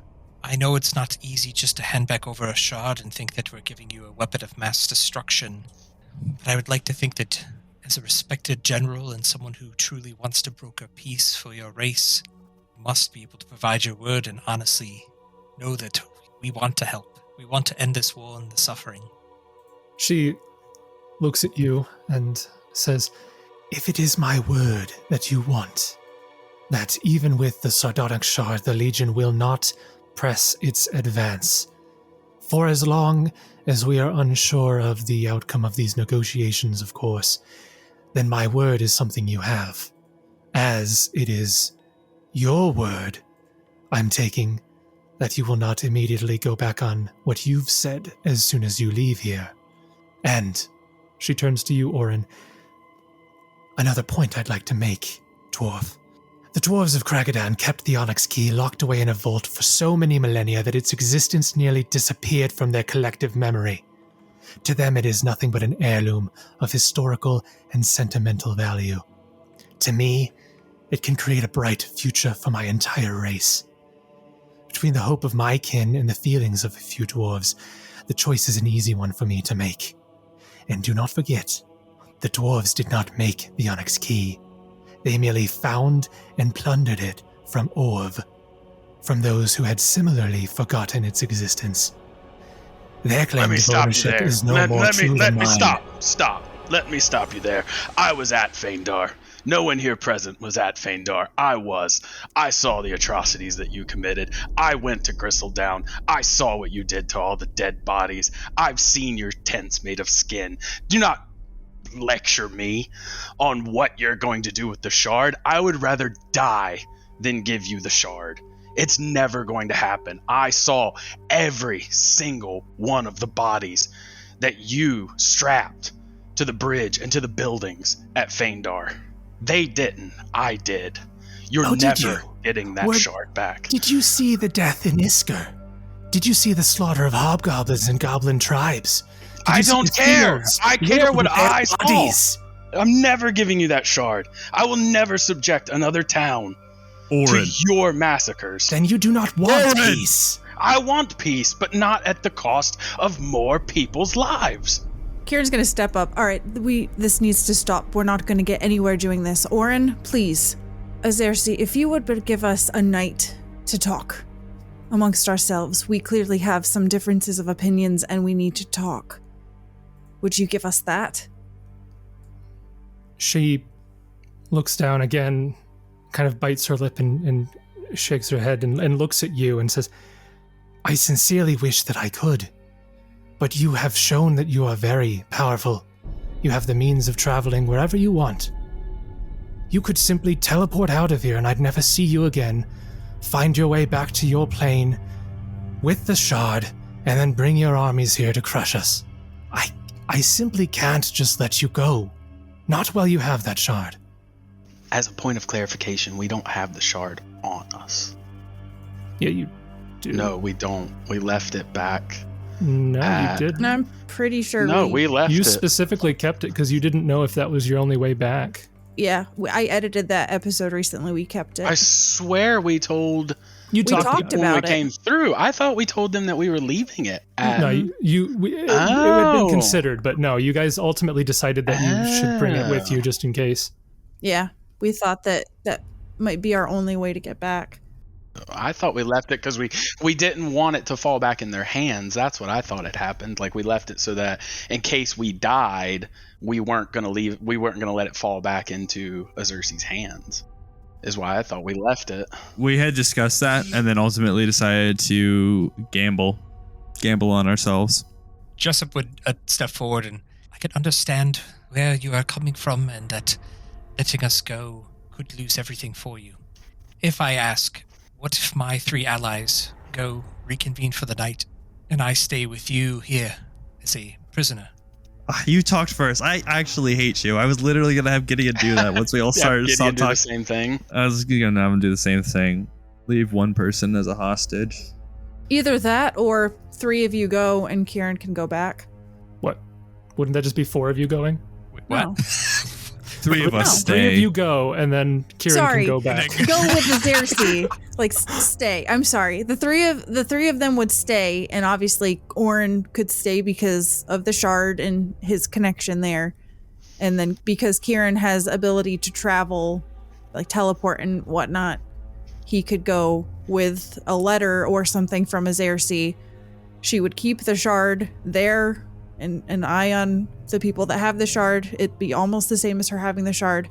And then Kieran could go back and talk to the leaders.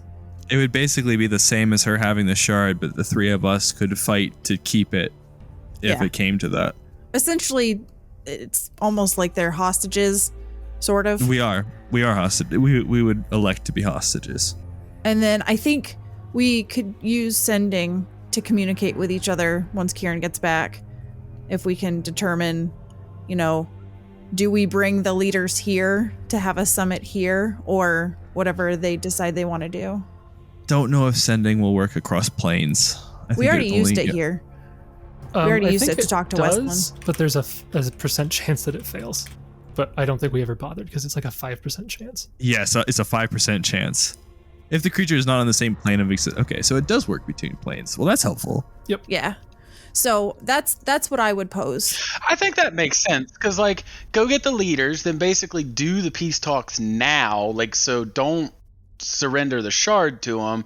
Let's go ahead and try and hash it out now before we surrender the shard. then basically if they could come to an agreement and they can identify a piece of land back on that plane, well, then it becomes a non-issue at that point, because then the hobgoblins would move to that piece of land and we reseal this artifact for thousands of years and forget about it again. No, they're still going to want the shard. Unless you're going to secure them a place as defensible as Kragadan. The whole point is that the Nirmathos can retreat into the Fangwood. What you're saying? Like, I leave them with a world-ending possibility. I understand. I'm saying this. Do you realize that it is only war then? There is no peace. There's the only solution is war or concession. Because the Nirmathos can retreat within the Fangwood, the dwarves can retreat into the mountains, and the Multhun are the consistent oppressors with too many people to be able to stand against. So at the end of the day, unless they have somewhere to retreat to as well, this here vault, they will not be able to exist on an equal footing to even Kragadan. Confirm that, Jason. Is that the position that the hobgoblins are taking? That there is no piece of land on the normal plane that would get them to ultimately leave this location? Because that's not my understanding. Because she said basically they're worried that like the original builders are going to come back and massacre them anyway. So she wants to get out of this plane as much as we want her out of this plane, but they want a secure piece of land. It wasn't my understanding that like if we were to secure a piece of land for the hobgoblins, that they would then also want to always keep the Onyx Citadel, right? Like they want out of it because they're worried that eventually they're going to be massacred. So essentially, she is concerned that the Vault Keeper that is still alive will come back with reinforcements.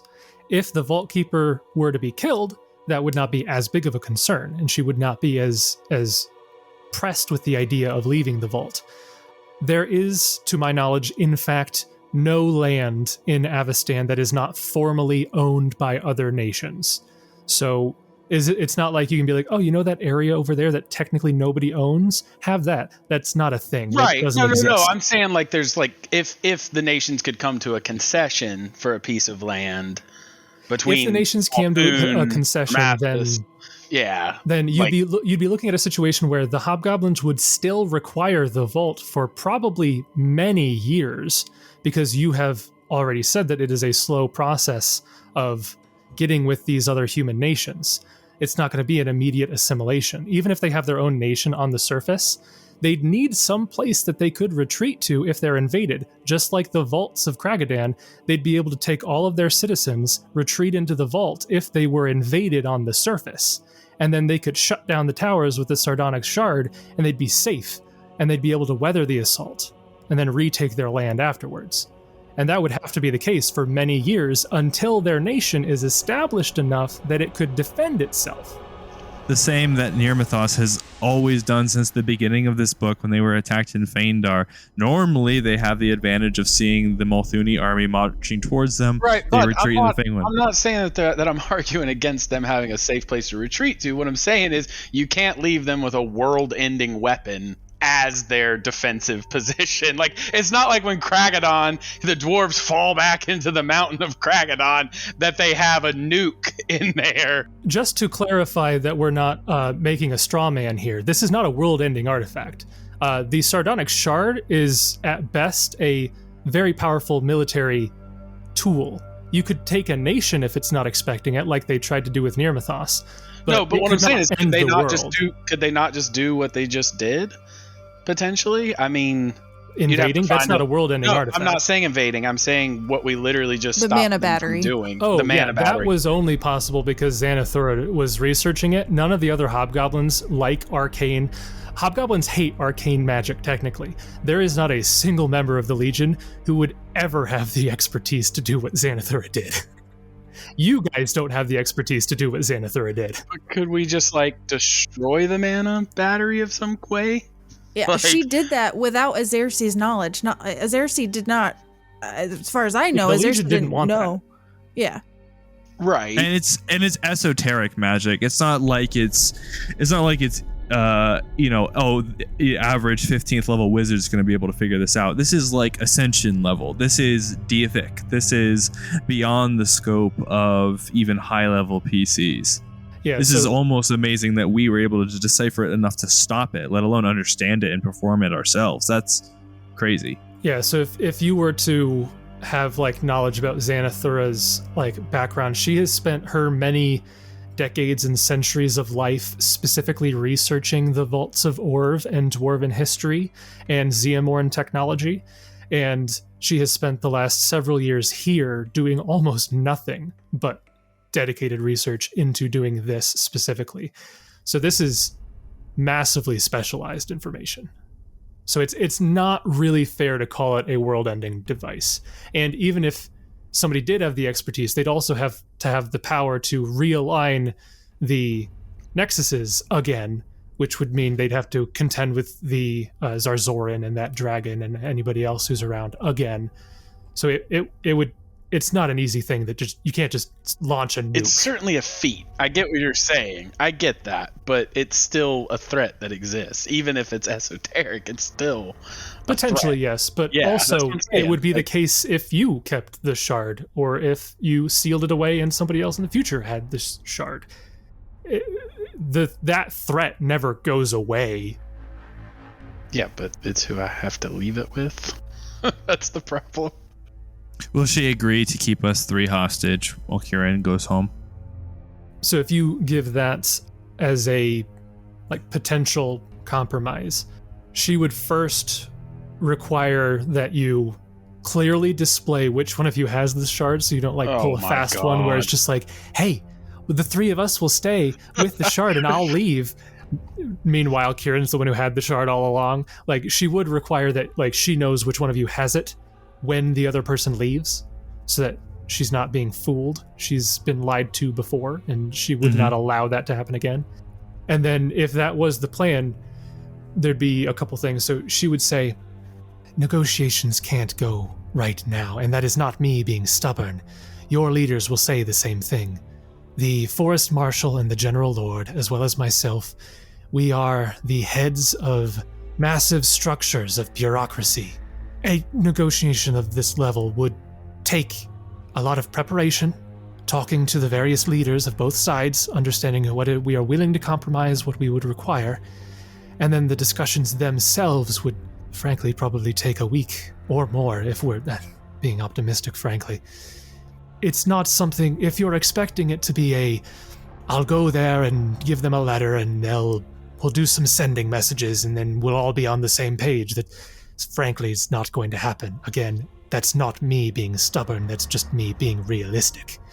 However, if you need a missive of some sort to take back in compromise of keeping the shard here, I can write such a missive.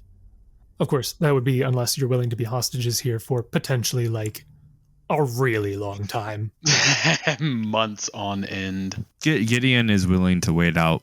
He's willing to be a hostage. That's what I was going to agree to. I was under no false pretense that this was going to be a 2-day journey. I was under the impression that I would be here for a long time, months, if not a year, participating in his own way, but also leveraging his own self as a bargaining tool for the Legion. And she would also say, not to be demeaning in any way, but do the 4 of you truly believe that you hold enough value as hostages to the leaders back on Galarian? Would they really care about the 3 of you if it meant wiping out a potential enemy? I would certainly like to think so. I believe that, not to be braggadocious, but I am one of the oldest surviving rangers in Nirmathos, and rangers are typically highly respected. And I believe that myself and my comrades hold a lot of weight with the summit meeting that we had about our retaliation and offense against the Legion. I think that those meetings went fairly well for what they were. So I would like to think, yes, that us 4 are potentially up near the top, similar to you with the Legion. Could we just confer for a few moments in private? Would that be acceptable? Could you let us over into a corner, still within your sight, for just a few moments to talk among ourselves? Okay, so before she answers that, Oran, I would like another diplomacy check leading up to this. It is kind of funny that actually, of the major nations involved, we do actually possess a representative from each. We are only missing the Fae. Oh my god, we do. That is insane. She'd be on Oran's side. She'd be wanting to stab Xerxes right now. Yeah, she would. So it's kind of good that we only have one stabby. I don't want to stab Xerxes. I just don't want to give her the shard. Or I don't want to that, but you're kill her. literally holding the warhammer in your hand, waiting to strike. I see you there with it. It's down. It's not raised yet. He's going to wait for her to we look have away. a Molthuni, a ranger from near Mythos, a former knight of Ozum from Last Wall, and we've got a dwarf from Kragendan. And you've got 2 hobgoblins from the Legion. And the truth be told, though, if we're being objective, no, we do not have that. The leaders of each of those nations laying the lives of one individual, regardless of how prominent, against the interests of their nations. I hope you recognize that you're not that great. I think you discredit my orator roles there, my friend. Yeah, I don't think Kragadon's going to be sending a representative anytime quickly. No, Gideon knows his worth. Yeah. He knows his worth. He left the Knights anyhow. That was a nat 4 there, boys. Okay, so we have a 30 who all is attempting to aid. Gideon aids, of course. Or is anyone aiding? Do I get auto-aid. to aid? It's fun I to don't roll. think I would get to aid a diplomacy. It's up to you, man. You don't have to. I mean, Yeah, does he help by increasing everyone's tensions? Well, the You natural technically- 1 speaks for itself, so. Well, he still aids at a 10. He still aids. One thing that I will point out here, I don't think I have brought it up because the conversation just kind of flowed. For this particular role, I don't think I would allow Oran to aid because while he did contribute, much of what he said would have been seen in a aggressive, argumentative way. It would not have really gone anywhere in the direction of aiding this. However, because you were able to successfully, you knew what the word Urgir meant, that does actually give you it's only a +2, but it's essentially the same thing as an aid. A +2 bonus on all of the diplomacy rolls that you made since then. I don't know if you made any since then or if this is the first one. I think this is the first one. Okay, Since then. so because one of you was able to actually successfully answer her question about what Urgir meant, being first home, and showed some knowledge of the orc language, which she's linking to herself and her people in a way, which she already explained. Yeah. That does actually give a little bit of a bonus. So again, it's +2. So functionally, you successfully aided, even though Okay, you so didn't aid, it would be a 36. 36. Real quick sidebar, guys. Okay, so maybe actually being a world leader would be difficult. Okay, maybe actually political negotiations and peace talks are actually kind of... Dude, it's a nightmare. It is a literal minefield. Like, Even when all parties are united in goal of like, let's not kill each other, it's actually difficult to foster a position of justice and retribution that will not result in just another conflict happening immediately after. This takes forever, bro. Sarah may have to cut this out, but I was so tempted when we were talking through just to say how we were going to build. I was going to build a home for the hobgoblins, and we were going to build a wall, and I was going to make Malthun pay for it. I have avoided very much. There is a lot of hilarious political jokes and like other oddly specific real world conflicts of which are very important and currently in discussion, of which these talking points run past kind of or parallel in different ways. Bro, it's messy, man. Just want people to love each other and stop killing each other, have a good time, maybe sing some songs, you know, live life. So with a 36, you can see that Xerxes is still reluctant, but she will kind of nod and accept the idea of you staying here with the shard. The only change that she would request would be that rather than you just holding the shard the whole time, to place the shard back in the onyx key. Not that she's using it. You could stay here and guard it, look over the key, make sure that none of the hobgoblins come in and try to do anything with it, but just to make sure that it is there in a quote-unquote neutral place. It's not in her direct possession, it's not in your direct possession. But that she would say that, and then we could go on to Oran requesting that the four of you go off to talk amongst yourselves, and she'd say that is fine. And she would actually, as you walk to wherever you go to kind of talk amongst yourselves, you'd see that she goes to her desk, pulls out a piece of paper, and begins writing something. This is a headache, guys. Did you know that I was not elected for office? I'm just a citizen. I don't know. So Oran would go over there and he'll look a little ashamed and he'll be like, I got a little heated there. I should have just kept my mouth shut. Like I said, I stand by what I said. I did see what they did at Phaendar, and Jessup, I know it takes a bigger man because your father died at Phaendar. I actually saw your father's death. I went to Gristledown. I had a horrifying experience in Gristledown. A literal skin wrapped itself around me and tried to suffocate me. It was disgusting. But I saw the horrors that befell Phaendar and Gristledown firsthand, and it was disgusting. But there's an expression that you might be standing too close to the elephant. Are you guys familiar with that expression? That perhaps is that similar to too close to fire or you'll get burned?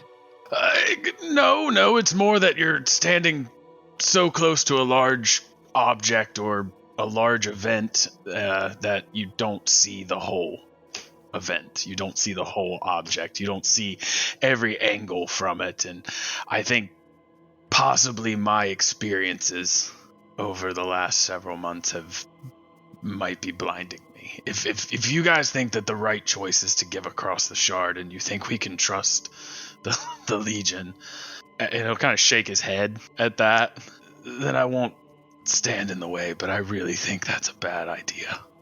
My perspective is as an outsider, a spider on the wall. I've come in and seen how the Namathi operate and come to understand forces which result in their continued conflict. And I understand the histories a bit, actually. My perspective is different from the two of you. And he looks to Kieran and Jessup. My people, my country, myself was not affected by this war. I only came to offer aid to the oppressed. And who is the oppressed in this situation? It is not clear to shake out one party to blame and one party a victim. But I know what is worth more than myself. I am willing to stay as long as it takes. Peace, love, health, and life, these are the four virtues which an exalted of Milani must extol.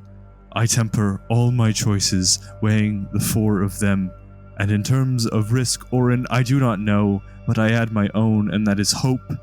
Hope for better tomorrows. Even if change is slow and gradual and steady, I dream of better tomorrows, and I am willing to chance that opportunity.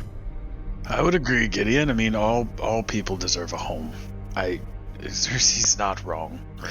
Everyone deserves a home. But remember, they stripped many people of their homes in this. And not just them, Oran. I know what the Molthuni did to Nirmathos. I am aware of those atrocities of war as well. And the Namathi are not innocent either. All who shed blood are guilty. And yes, there are gravities and sins which weigh more than others. But I want to do right by all. That is my hope. If we are comparing ourselves to different animals in our speeches, then I will be a chameleon whose eyes move independently to see both sides of things. I look at things as a whole. To tell you the truth, Oran, it does wound me to know I would be giving up concessions to an enemy that had taken so much from what I have worked so hard for over these years. But if there's a chance that I can stop everything today to give all the survivors hope to move forward, I must put my personal feelings aside to do what is best for everyone. And I know my decisions today may not be the best decisions if I reflect back tomorrow, but in this moment, I feel that I am going in the right direction. And while I'd agree giving her back the sardonic shard and giving her the ability to do everything all over again, it all stems from trust. And if we are really wanting to make sure that we move forward, broker peace, and show allegiances, we have to start today. And sometimes taking that big leap is what's needed. Who knows, a week from now, if things go awry, I will allow you to tell me you told me so. I agree with Jessup. I say we go out on trust and give her the shard. And should she use that to further violence against us, those deaths will be on my head, for I was in agreement to give her that shard. But from what I know of hobgoblins, from my time serving with them in the Multhun military, and just of what I know of their society, they are lawful creatures, and I believe that if she enters into this contract, that she will keep up her end of the bargain. I have said it before, Oran, and it probably takes a strong mind to be able to see the things that you may have seen. Things that all of us have seen over the course of our lives to still move forward. And as much as I don't like to admit it, I do agree with Gideon that my hands are stained red from my country just as much as Multhun and the other surrounding ones are of theirs. That I have not lived my life fully without sin, but I do most certainly try. There has been rangers and folk who I choose not to associate myself with because I do not feel that they stand the values of what I truly believe in and what our proper true goals are. So some of the sins you have seen, they could be those outliers, as atrocious as they are. We must realize that one act, one hobgoblin, does not speak for them all, except for this one we're trying to negotiate with. That one does speak for all. I was like, wait a minute. Okay, in this specific instance. In this specific instance, she speaks for them all. And I don't know about you guys, but my hands are completely clean. I haven't committed any sort of... Kieran, I was going to say the same thing. My conscience is clean. I know of nothing that I did that Kieran, your conscience is stained, your hands are cleaned because of a spell. You're casted every day. We know all about it. After all, wyverns are not people, so just keep that in mind. As you behead baby ones. Gideon will pull out a holy text at the near conclusion of our Oh no, we're gonna get a conversation. sermon. We don't have time for this, Gideon. It's short. Just give her the shard. Give her the shard. Gideon, I don't need a lecture. He laughs. She's done enough lecturing. I'm not going to proselytize, nor am I going to preach. But, and he laughs at himself, do you know what Milani's holy text is called? Do I get a +2 circumstance I'm bonus if I get this sure correct? I do, but Justin I'm sure Gideon doesn't. has told us this every day that we've been traveling together. Do I know what it's called? With a 26? Yeah, sure. It's the light of hope. Oh, thanks, Pseudo GM. I'm glad I got that. Yeah, a 25 or higher on that sort of knowledge religion. She's not a major deity, but she's not like a super obscure either. Yeah, especially if you have any relation to Iomedae. The Light of Hope. I've read it from cover to cover. Well, it is the foundation upon which I stand, and I am proud to have called you brothers. And whether we were right or we were wrong, as time will prove, I stand by this choice. Let it be so. Just to make sure we're on the same page before we end our little powwow here, we are going to give back the shard. Are we staying as, quote, hostages, or are we all going to leave in hopes and prayers that the deeds we do today will stand true to broker peace? I choose the latter, that we just hope for peace and a sign of good faith. Oran, I know that that's not going to be easy for you, but Well, no, like you said, it'll be on our heads if they kill more people. That'll be on us. This whole adventure has been, my friend. Okay. Jessup will put his hand on Oran's shoulder. Will you see it finished with me? I'd rather you just kill me. And he'll Oran, just kind of laugh. You are too valuable of a party member. It keeps us alive for me to do that to you. And also, my feeble arms would not be able to penetrate that armor. We're sure we just don't want to kill her first. I'm just joking. I'm joking. Jessup darts over and looks like, oh gosh, I hope she doesn't have good perception. Xerxes has a Oh no, 32! plus 25 perception. That's pretty good still. That's pretty good. Now that we've kind of agreed, who has the shard? I don't think it was Oran, because he was fairly positive we left it back with the people. So. I think you guys just put it in the sack. I think we put it in one of the haversacks that's in another haversack. It's like a double locked case. The haversack's in a bag of holding, which is Yeah, after we had to pay a king's fortune to get it back, I'm pretty sure we double haversacked it. I think Kieran had it, and I don't know if we made a joke about Oran feeling bad because he's the one who lost it the first time. Yes, because it got stolen from him. Okay. We have it, Jason. Don't worry, it's on one of our sheets. yeah. I didn't expect it to be on a sheet or anything. Almost inclined to stay. You just want He's to be like- a martyr, don't you? He's like, well, we don't need you to take hostages. We don't need to take hostages. We'll give it to you. But I also want to stay. He pulls out shackles, locks himself. Here, I've done it for you. I mean, that was certainly, just in all seriousness, that's certainly a point you could make if you wanted to play it from the side of, you're not staying as a hostage, but if you wanted to stay as a guard of the shard still, it would be in her possession, but you would be able to oversee it. I think that he is willing to do that because he has, on some level, pledged his shield to Nearmouthus, even if they didn't accept it. Doesn't matter. Not the point. Nobody asked for you. But I also wonder if there is any position that he could aid as far as in improving the quality of negotiations by his presence being there, sort of thing. I mean, same for Oran. Could his presence possibly improve? Oh, geez. Baby, Oran has not put himself in a very good spot for that. I mean, insofar as down to the nitty gritty, boring details of if you say like that, they're going to interpret it this quite poorly. You should phrase it this.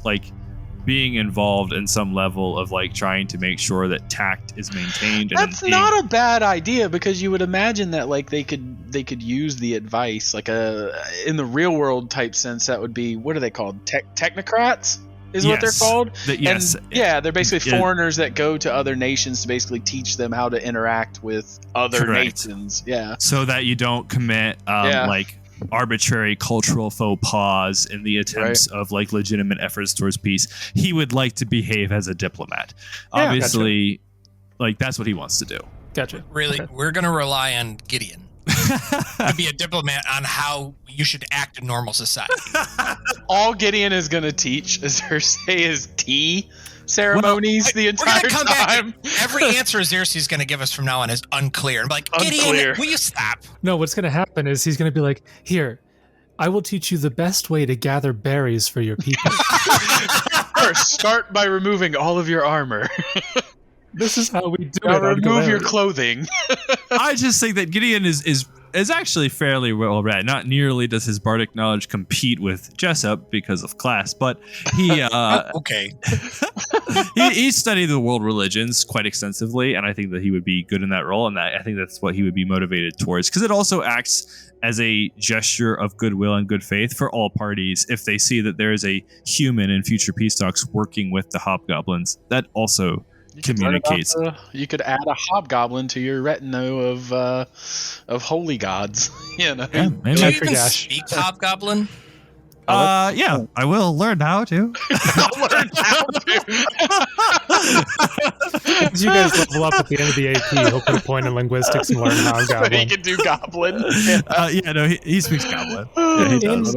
In a sense, you could make an argument for probably all of you in some way, but in a sense, Gideon is one of the best choices for this, simply because he's not directly aligned with Nirmathos or Molthun or Kragadon or the Legion. He's technically the truest third party you have. No, Josh, that was a great idea, bud. That's awesome. I think it's terrible, but I'm just throwing that out there. No, I feel really good about Gideon. I think closer to the tailor ends of the AP really came into his role, became defined to me, where it was kind of hard to figure it out when I first started playing the character. Oran would love to stay and learn more about the vault builders, but he also doesn't want to stay here. Nor would he probably be welcome to stay here. Oran's going to try to work as hard as he can to help the hobgoblins find a home so he can kick them out so he can take the shard for himself. No, just so that he can perpetuate the cycle and actually give her, like, she doesn't have to relate with the orcs. She can, like, really have her own backstory for the dwarves kicking her out of her home. That's the whole plan. Give them a home, let them build it up, and then kick them out of it. That tracks. That tracks. It's dwarf way. All right, so is the idea essentially that you would be willing to give her the shard? Gideon would be staying as both a diplomat and maybe also just to oversee the shard as well. And then the other three of you would go back with whatever missive Azersi gives you, and then from the other side try to link up a future negotiation. Oh gosh, meeting. that makes a lot of sense, because we could kind of split ways. Kieran could go to Molthun with the missive, Oran could go to Kragadon, Jessup could go to Nirmathos. And I guess what? Are you ready for this? I'm going to be annoying. This would be a perfect place to end the AP. Wow. Just Don't ruin my story for me, bro. Well, we're like 10 minutes away. Yeah, I was just saying, we just don't know what will happen. It does kind of make sense, especially if we need to get back. We know we have a surefire person to do sending to, which would be Gideon, who's in the vault. That's also a good point, yeah.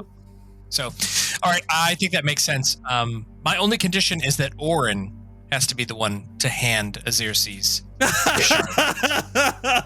Well, and Kieran has one last concession if we are going to hand the shard over to Azersi. Okay. So if we're at that point where we're going to hand the shard over, he would say, one last thing that I ask of you. There are Petches that live here who are currently being oppressed by your shaitan, Shakib.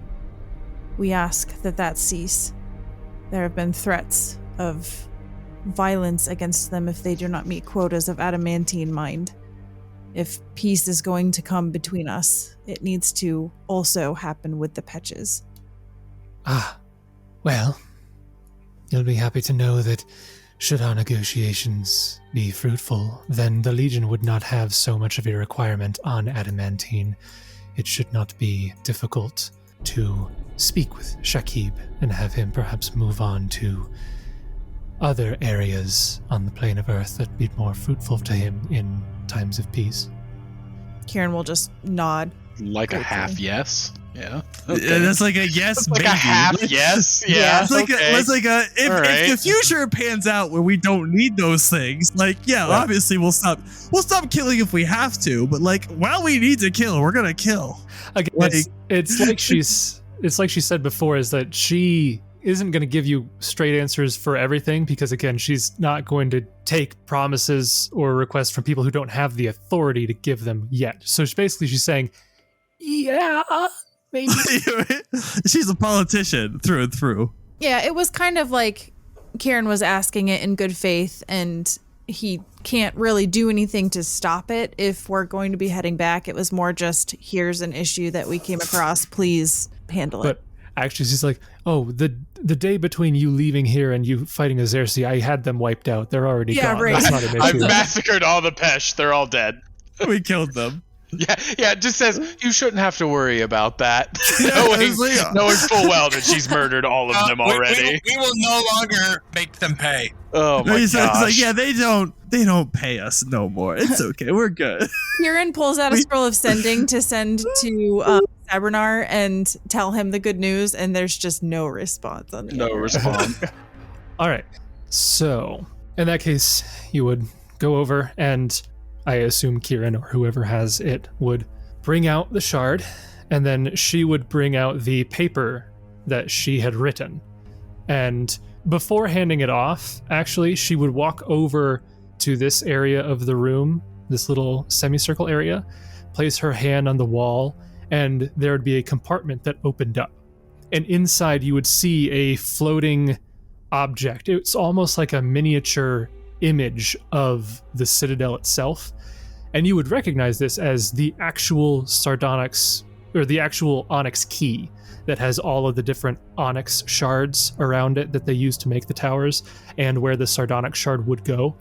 And she takes a onyx shard out of that, and then walks back over to you and hands you both her missive and one of the onyx shards. And she would then say, "The missive will explain why this shard is important." And I will show what her missive is to all of you for your reference. I don't know if one of you wants to read it or not. It doesn't necessarily have to be you reading it out right now in character, but like one of you would probably read it at some point, so. It's long. It is long. She was writing You stuff. want me to read it out loud, or does somebody else want to read it? I don't care. Yeah, you can.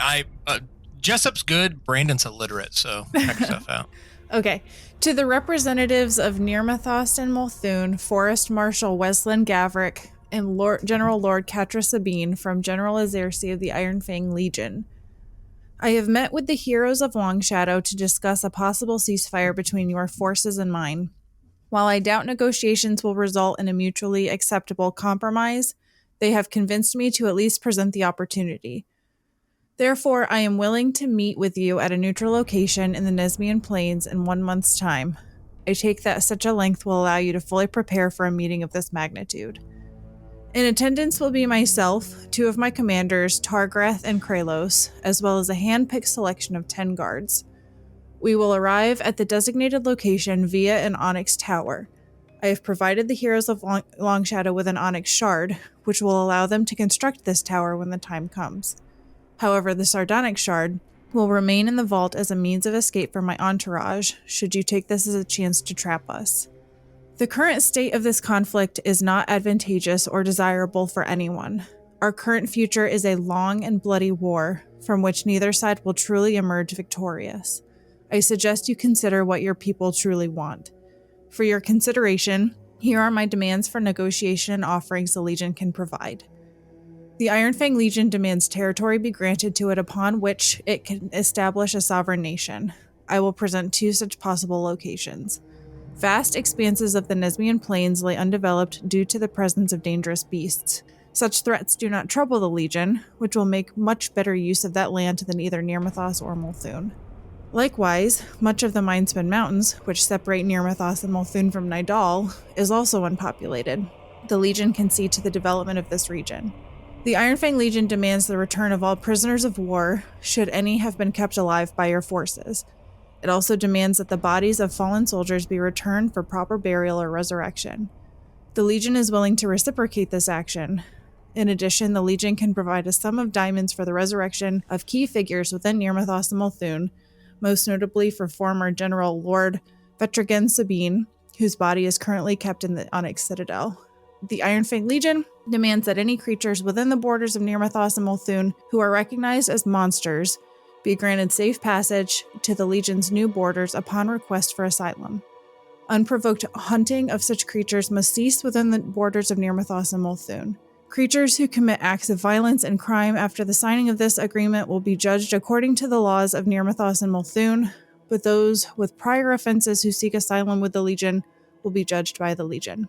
Of course, additional demands and offerings of your own will be added during future discussions, which will be long and arduous. However, despite my personal reservations, I hope you consider this as an opportunity to save the lives of your kin and work toward a future generation whose legacy is not of bloodshed, but of cooperation. That was beautiful. Jessup, are you crying? That's great. Let's have peace. Let's have peace. What? It was just so lovely. I'm not crying, you're crying. Actually, I thought... Jason, did you write that, or was that the AP? That's gotta be I Jace. wrote that whole thing, yeah. Okay, I was about That's to say. awesome. That Well was done. way too eloquent for the AP. We've seen them in their cape making shadow priests, whatnot, down in the Darklands nonsense. So, no, that was good. That pretty much, I feel like, summed up what we were kind of getting at, minus the demands there. I don't remember who former General Lord Vidrigan. It's Catra Sabine's dad or brother. Yeah, so Catra Sabine had mentioned to Kieran that her older brother used to be the General Lord, and he was the one who kind of allowed the Legion to grow as big as it did. He was benefiting from them while they were a monster regiment, and he kind of armed them and such. And then when they sort of went AWOL, they killed him and many of his people, his soldiers, his bodyguards, basically, and fled. And that's when they disappeared with other monster regiments. And Catra Sabine took over as General Lord, and that's kind of been like the stain on her family, and why she was so invested in the peace talks and being included is because she wanted to kind of wash away the guilt of her family line, essentially. So Vetrigan Sabine is her older brother. Would she want him back? Oh, she would probably want him back, yeah. Sweet. Yeah, so I think we're all got a good game plan. Gideon's going to stay. We're going to bounce. See you later. She wants him back so that he can stand trial and face execution. Right? under Like, the I'm laws like, of Multhune. yeah. Kind of, dishonored her whole family and put her in a real bad position, but that's fine. Dishonor on you. Dishonor on your cow. On your Dishonor cow. That letter or that missive is a good example, though, of what we were talking about earlier. Like, I like when in world things like resurrections and diamonds are treated just like we as players treat them. It adds a great level of gravity. Well, I like that you added 2 areas as potential. Yeah. Like, I don't know the Mindspend Mountains really, but the Nesmian Plains, we did go there briefly, or no? Or we talked about them? Yeah, you were. So Phaendar is technically in the Nesmian Plains. Yeah, I was gonna say. So we went there, like, because that's also where we went to, like, the grave site for. Yes. Mm-hmm. Nyari's friend. Nyari's friend. Yeah, wasn't that in the plains? Yeah. I kind of like. Now, is the Mindspend Mountains, is that actually like part in Nirmathos and part in Multhune, like it's 50-50, or is it more? It is mostly in Nirmathos. Mostly Nirmathos. So either way, they're looking to get land basically mostly from Nirmathos. Yeah, if you Google Pathfinder interactive map, actually, this is going to give you I'm going to tell you about this in a few minutes anyway, so that doesn't really, it's not a big spoiler. It shows you where the Legion currently is in the actual existing lore. Oh, no, it doesn't. So we're good. Okay. So good. if you Google Pathfinder interactive map, it'll bring you up with this big map that you can scroll in and out of, and it'll actually show you all of the countries. So Lake in Carthan is that big lake in the middle. Right next to that is Nirmathos and Multhune. So the Nesmian Plains is like the whole area between Multhune and Nirmathos. It's like a big part of both countries. It's a huge area. And then if you on the side change the surface to a raster map, it looks awful. But the mountains basically separate Nidal from both Multhune and Nirmathos. And the Mindspin Mountains are a huge mountain range that go from, like, it goes all the way up into like the holds of Belkson and even up into the realm of the Mammoth Lords. It's a huge mountain range, but that's basically what she's pointing out too. It would be a very large section of land, but as she had pointed out, it's not really being best used. Maybe between the Backer Forest and the Southern Fangwood. Yeah, so for Oran's note, Kragadan is technically in the Mindspin Mountains. A lot of my map isn't loaded in. Is this like unused land masses? The other parts? Yeah, so those are existing nations that have been discussed in certain books, or even some adventures have gone to them, but the maps are not nearly as detailed. Oh yeah, if you're going to like the other continents, then yeah, there's Good just literally Lord. nothing there. The world is huge. Yeah, there's so both Castravel and Casmeron, they've really done nothing with either of those. I believe there's a link in the bottom. Has now been, like, that whole southern continent has been developed and has a source book for 2E. If you want, there's a link in the bottom left of that page saying this is no longer used in favor of this other one, and with a link to a different map. And if you go to that map, it gives you a much better picture of everything. And you can see, so Casmeron and much of the, as Josh was saying, below Garand, yeah, Arcadia, Sarasan, they haven't really been covered. Tianjia has quite a bit to it because They just released a source book, I think. Yep. Yeah. As you can see, the inner sea region of Avestan and north of Garund is incredibly detailed for obvious reasons. But yeah, that's like the whole map of everything Pathfinder, if you ever wanted to look around. That's awesome. And that map, I think, does show you. It does show you. If you look at where Nirmathos is, right next to it is a country called Oprak. And in the canon, that is the nation that Azersi leads. What's Oprak again? Oprak is... So, as I said, in the canon lore, how they, like, after this AP, they moved forward, they decided that how it actually happened in their canon of the story is that you guys would have negotiated as you have a peace with Azersi, and that she would be granted the Mindspin Mountains area. And if you were to go to like wiki links about the country of Oprak, it would mention that they still maintain control over the vault. There's 5 locations in Oprak that link to the vault, and so the Ironfang Legion holds both. And that's the canon solution to all of this. Well, curious to see what happens in ours. It's kind of where you're going, to be honest. You're not...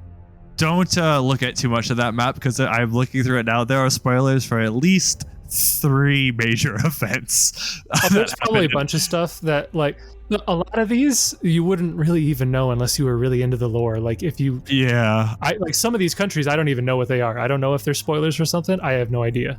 Yeah, there's at least 3 spoilers. I saw it quite quick. Not spoilers to me, because I happen to be somewhat familiar with the broad strokes, but spoilers to anyone who cares about learning things directly in APs. This map is for 2E technically, so anything from 1E has been incorporated into it. So, but yeah, I just wanted to, you could see where the geography you were talking about is here. So essentially, that's how this would go. Or Kieran, Oran, and Jessup would take that missive and the Onyx Shard. Azersi would, now that she has the Sardonyx Shard with her, she would be able to open a gate back to the one remaining tower, and you guys could safely go back, and all of your allies would, still be in Phaendar. They haven't left. It's been a couple days, maybe a week or so. So they might be wondering, like, oh, it's taking a while. I hope they're okay over there. But you'd be able to get back to Phaendar with this missive.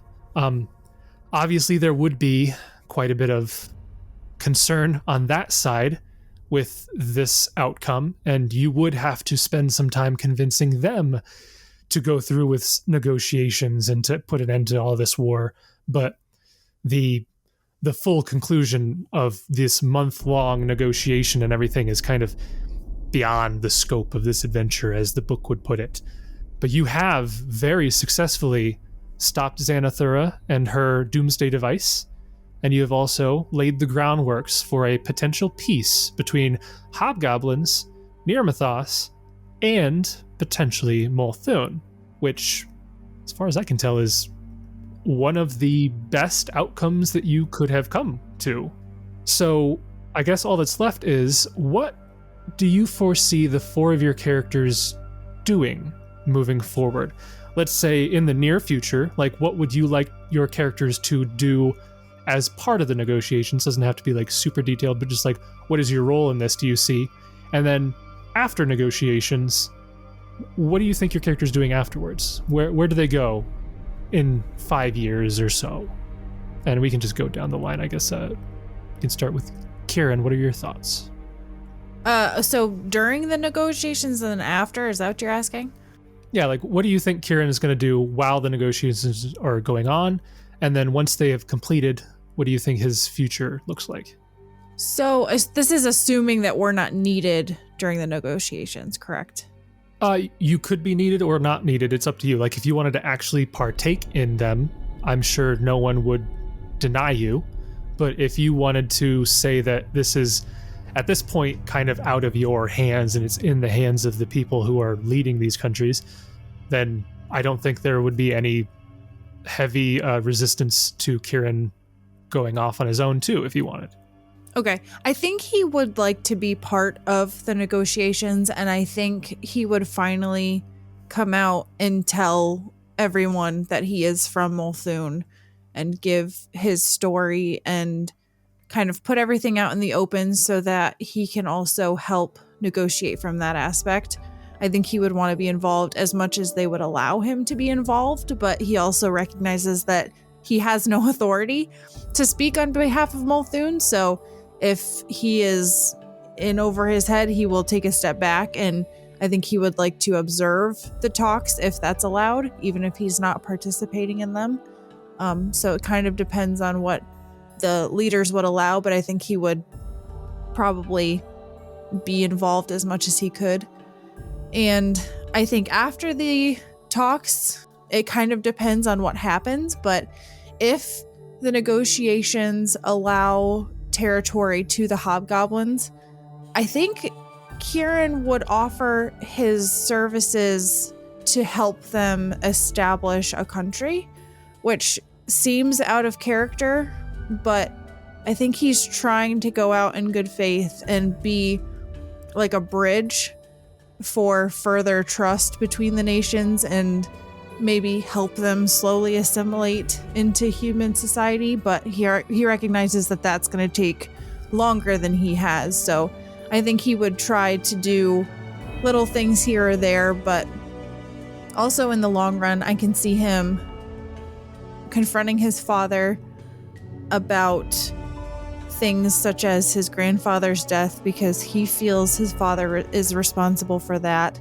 He's going to kind of come clean with all of the feelings that he has towards his father. He also wants to search for his brothers whose whereabouts he doesn't know. So he knows he knows one is dead. He has suspicions another is dead. He knows Raiden is alive, and he doesn't know about the fourth. So he would want to figure out what happened with his brothers. And then in the long, long run, like he said in the mansion, I think he kind of wants to take time to himself and travel and kind of take a step outside of the city life that he had grown up used to. All right. I like to think that, I mean, it might not work out that way, but I like to think that maybe Kieran attempts to take on a similar role to what Xanathar did as an arcane advisor, because as we know, hobgoblins very much distrust and dislike arcane magic. But if they are attempting to assimilate into human society, that is something that they will be confronted with eventually. So I almost foresee Kieran trying to aid their country as like slowly trying to overcome that long-held suspicion and I don't know what the other best word would be for that, but kind of teach them about arcane magic to the extent that they will allow him to. I kind of see that as a possibility, maybe. Yeah, and I think as he has grown more powerful, especially with his draconic bloodline, I think a small part of him can understand where they're coming from, because he does have like beast blood in him. He can turn into a dragon. And yeah, part of that is spells that allow you to do that, but also part of that is just his bloodline and his heritage. So I think also he could use that as a means of, I don't know, of relating to them. And, you know, they call themselves beasts and monsters and all of that. And I think a part of him can relate. All right. What does Oran see his role in this moving forward? Of diplomacy for this one. Like I said, I think he recognizes to some degree that he's too close to the situation to be impartial during the negotiations. Like, I think he'd get too heated, but I think he'd like to stay and at least see how it plays out, certainly, and maybe advise if he can, or if they're interested in any of his opinions. But I like to think that while he doesn't seem very tolerant of hobgoblins, I gotta imagine he's more tolerant of hobgoblins than most of his race would be, just from the events that have taken place over the last several months. Like, hates them, sure, but probably isn't as violent towards them necessarily as some of his compatriots might be. after the negotiations, seeing how they played out, I think that really what I foresaw for Oran was going to be more of a diplomacy type of role, or trying to get to that, because I think through all this he's kind of realized that, like, I think the dwarves are a little too stuffy in their holds. I think he's realized that, like, they could play a bigger role in helping the different various groups within the region. I would imagine that what he'd try and do is maybe establish some trade routes throughout Nermathis and maybe even into Malthun, maybe setting up a base in Skelt at some point in order to do that, in the hopes that, I think he found that the dwarves were a little more ineffective through all this than they possibly could have been. And part of that's because, I don't want to say that they're xenophobic, but they are kind of... I don't think that they took the threat of the Ironfang Legion as seriously as Nermathis and Malthun did. And I think that through all of that, he would like to see the dwarves take a bigger role in the affairs that take place around them. Especially if there's going to be a hobgoblin nation right on their doorstep. Right. Okay, cool. What does... We've heard a little bit, but what all does Gideon see short and long term? I have a very specific, I think surprisingly specific resolution to where I see Gideon going next. The story kind of writes itself for me. Some of this stuff might surprise you. In the most immediate future, I could see him in some capacity pledging his shield to the Hobgoblin Nation, and during the peace talks, negotiating and representing the Hobgoblin's interest in a fair way as possible. He does ultimately stand with the oppressed, and he recognizes that, yes, lots of violence and evilness occurred, but he wants to foster a future where we can forgive and move forward. So I think also working with Jessup, he'd work to bolster Nirmathos. But assuming all of that resolves, and we're talking, 5 years down the line, now what is he doing? He returns to Lastwall to proselytize, but establish Milani as a respected deity, and perhaps get some people to align with him, and then in turn go on his next adventure, maybe to Gult, the River Kingdoms, or Cheliax. Maybe he'll join the Eagle Knights for a little while, and then long term, we're talking 10, 20, 30 years, eventually, maybe after death, he'll become, hopefully, future planar ally, helping Milani across the heavenly wars which are waged at the cosmic scale, doing the same thing he has always done across the many planes of the great beyond. All right. And finally, Jessup, what's his short and long-term goals? Jessup! Sorry, that's my last one. Gotta do it. I think it's my last one. I think, honestly, once we deliver the missive and understand that there's going to be peace talks happening at about a month from now, Jessup would plea to Kieran to assist him on one last journey, the two of them, before we have the peace talks. I would like to think that Kieran, being almost like brothers in arms, would oblige.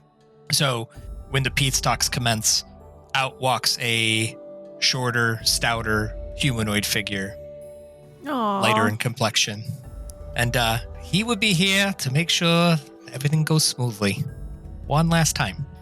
So he would revert back to his human form that everybody knew, would definitely be involved with the peace talks. He will want to finish what he started. I think there's a lot, honestly, Jessup could do. I know that he joked about being we joked about him taking over and being the mayor of Long Shadow, or being like an ambassador, but I think that this just opens up a broader scale. So I think he would want to be an ambassador similar to Kieran with Nirmathos, Malthun, Kragadan, with the newfound land, or what will eventually be the newfound land of the Hobgoblins. So he would definitely want to do that, make sure as best he can to keep the peace, as he promised that he would, build Xerxes' trust. I would like to think that at some point maybe they would be kind of friendlier-ish terms, just to prove that, Jessup did what he said that he was going to do. He is older, so I think that, he doesn't have too many years left, honestly. Probably try to do what he could, reconcile with his son. But I just see eventually, there it is in the breeze with the sun setting, Jessup's story, and there'll be a gravestone of him next to Lildrith in his little pasture. All right. Very nice.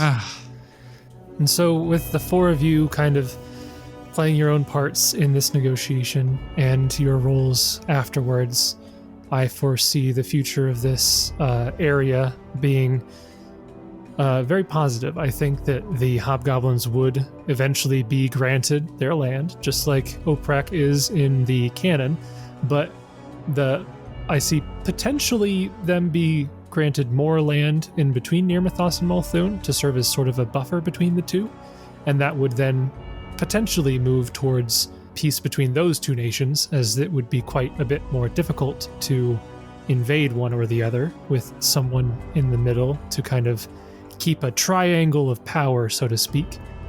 During that 1 month before the negotiations, Azirce would keep her word for all those things. She wouldn't oppress the Petches or anything like that. However, she would, and pretty much regardless of what you guys said, she would make plans towards hunting down and getting rid of Ziguch to ensure that no matter what happens with the negotiations, she and her people don't have to be in constant fear of being wiped out here in the vault. But beyond that, everything, I think, would go quite well. I think the Multhune side would be very difficult to convince because Catra Sabine, on her own, doesn't have as much power, but she is a rising power, and with Kieran there and all of you, Multhune would be confronted with a rather formidable force, so it would not be able to very easily ignore your demands for a negotiation and ceasefire. And I think this area, known as the Lands of Conflict, would eventually see a time, maybe a decade or two in the future, where there is not quite so much conflict there anymore. And that is how the Ironfang Invasion AP would end.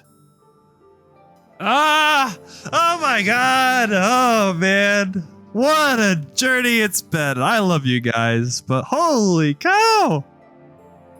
Wow. Wow. I know.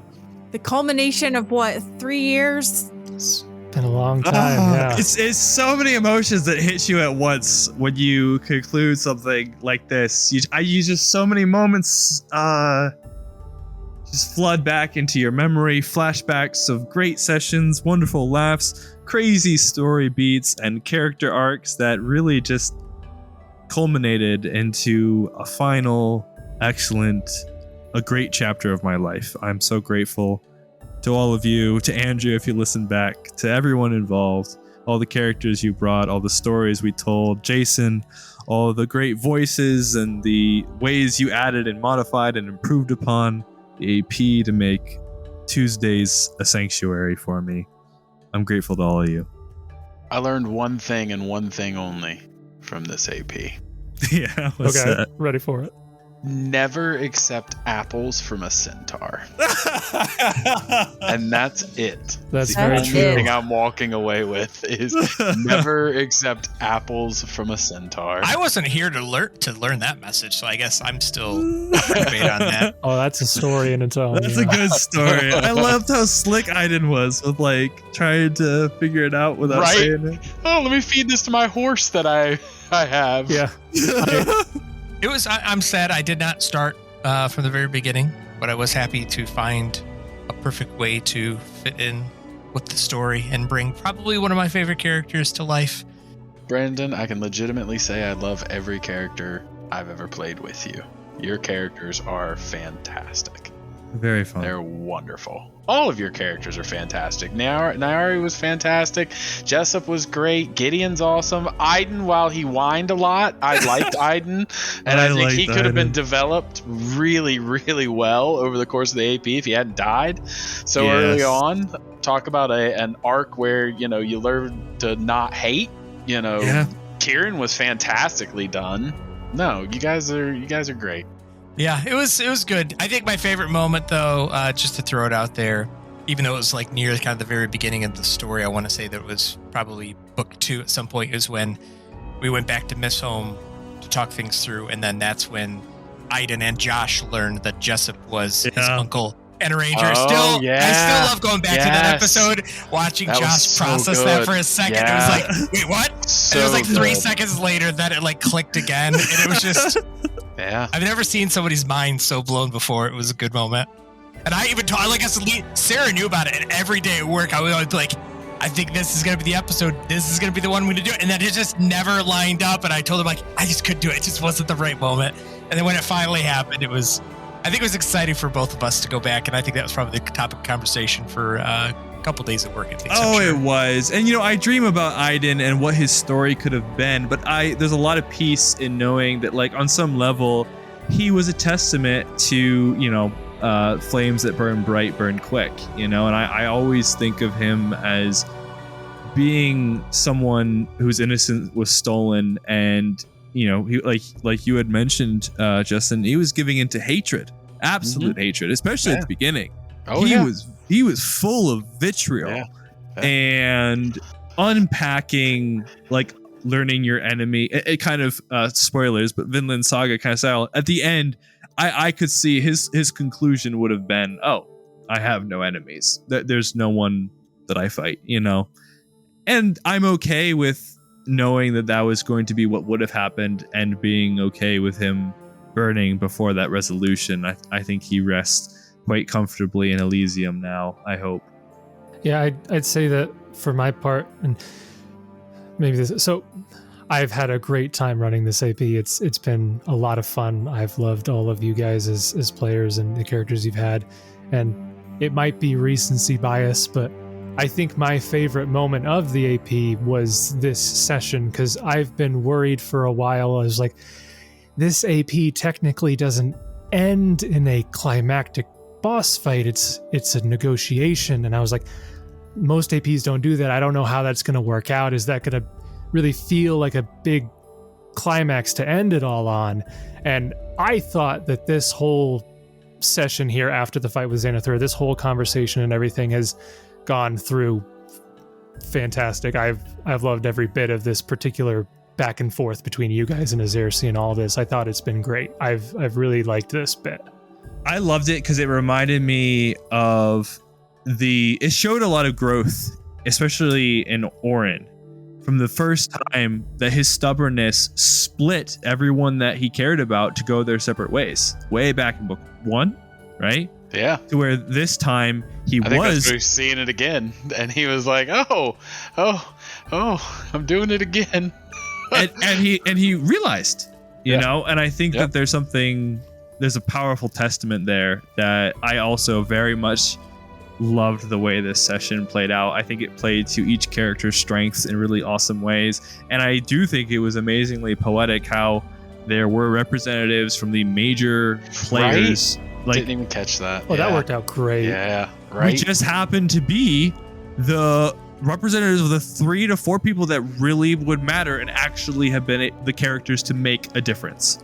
I think I was really proud too. I was very worried when I introduced Gideon as former knight that he would always feel removed from the narrative.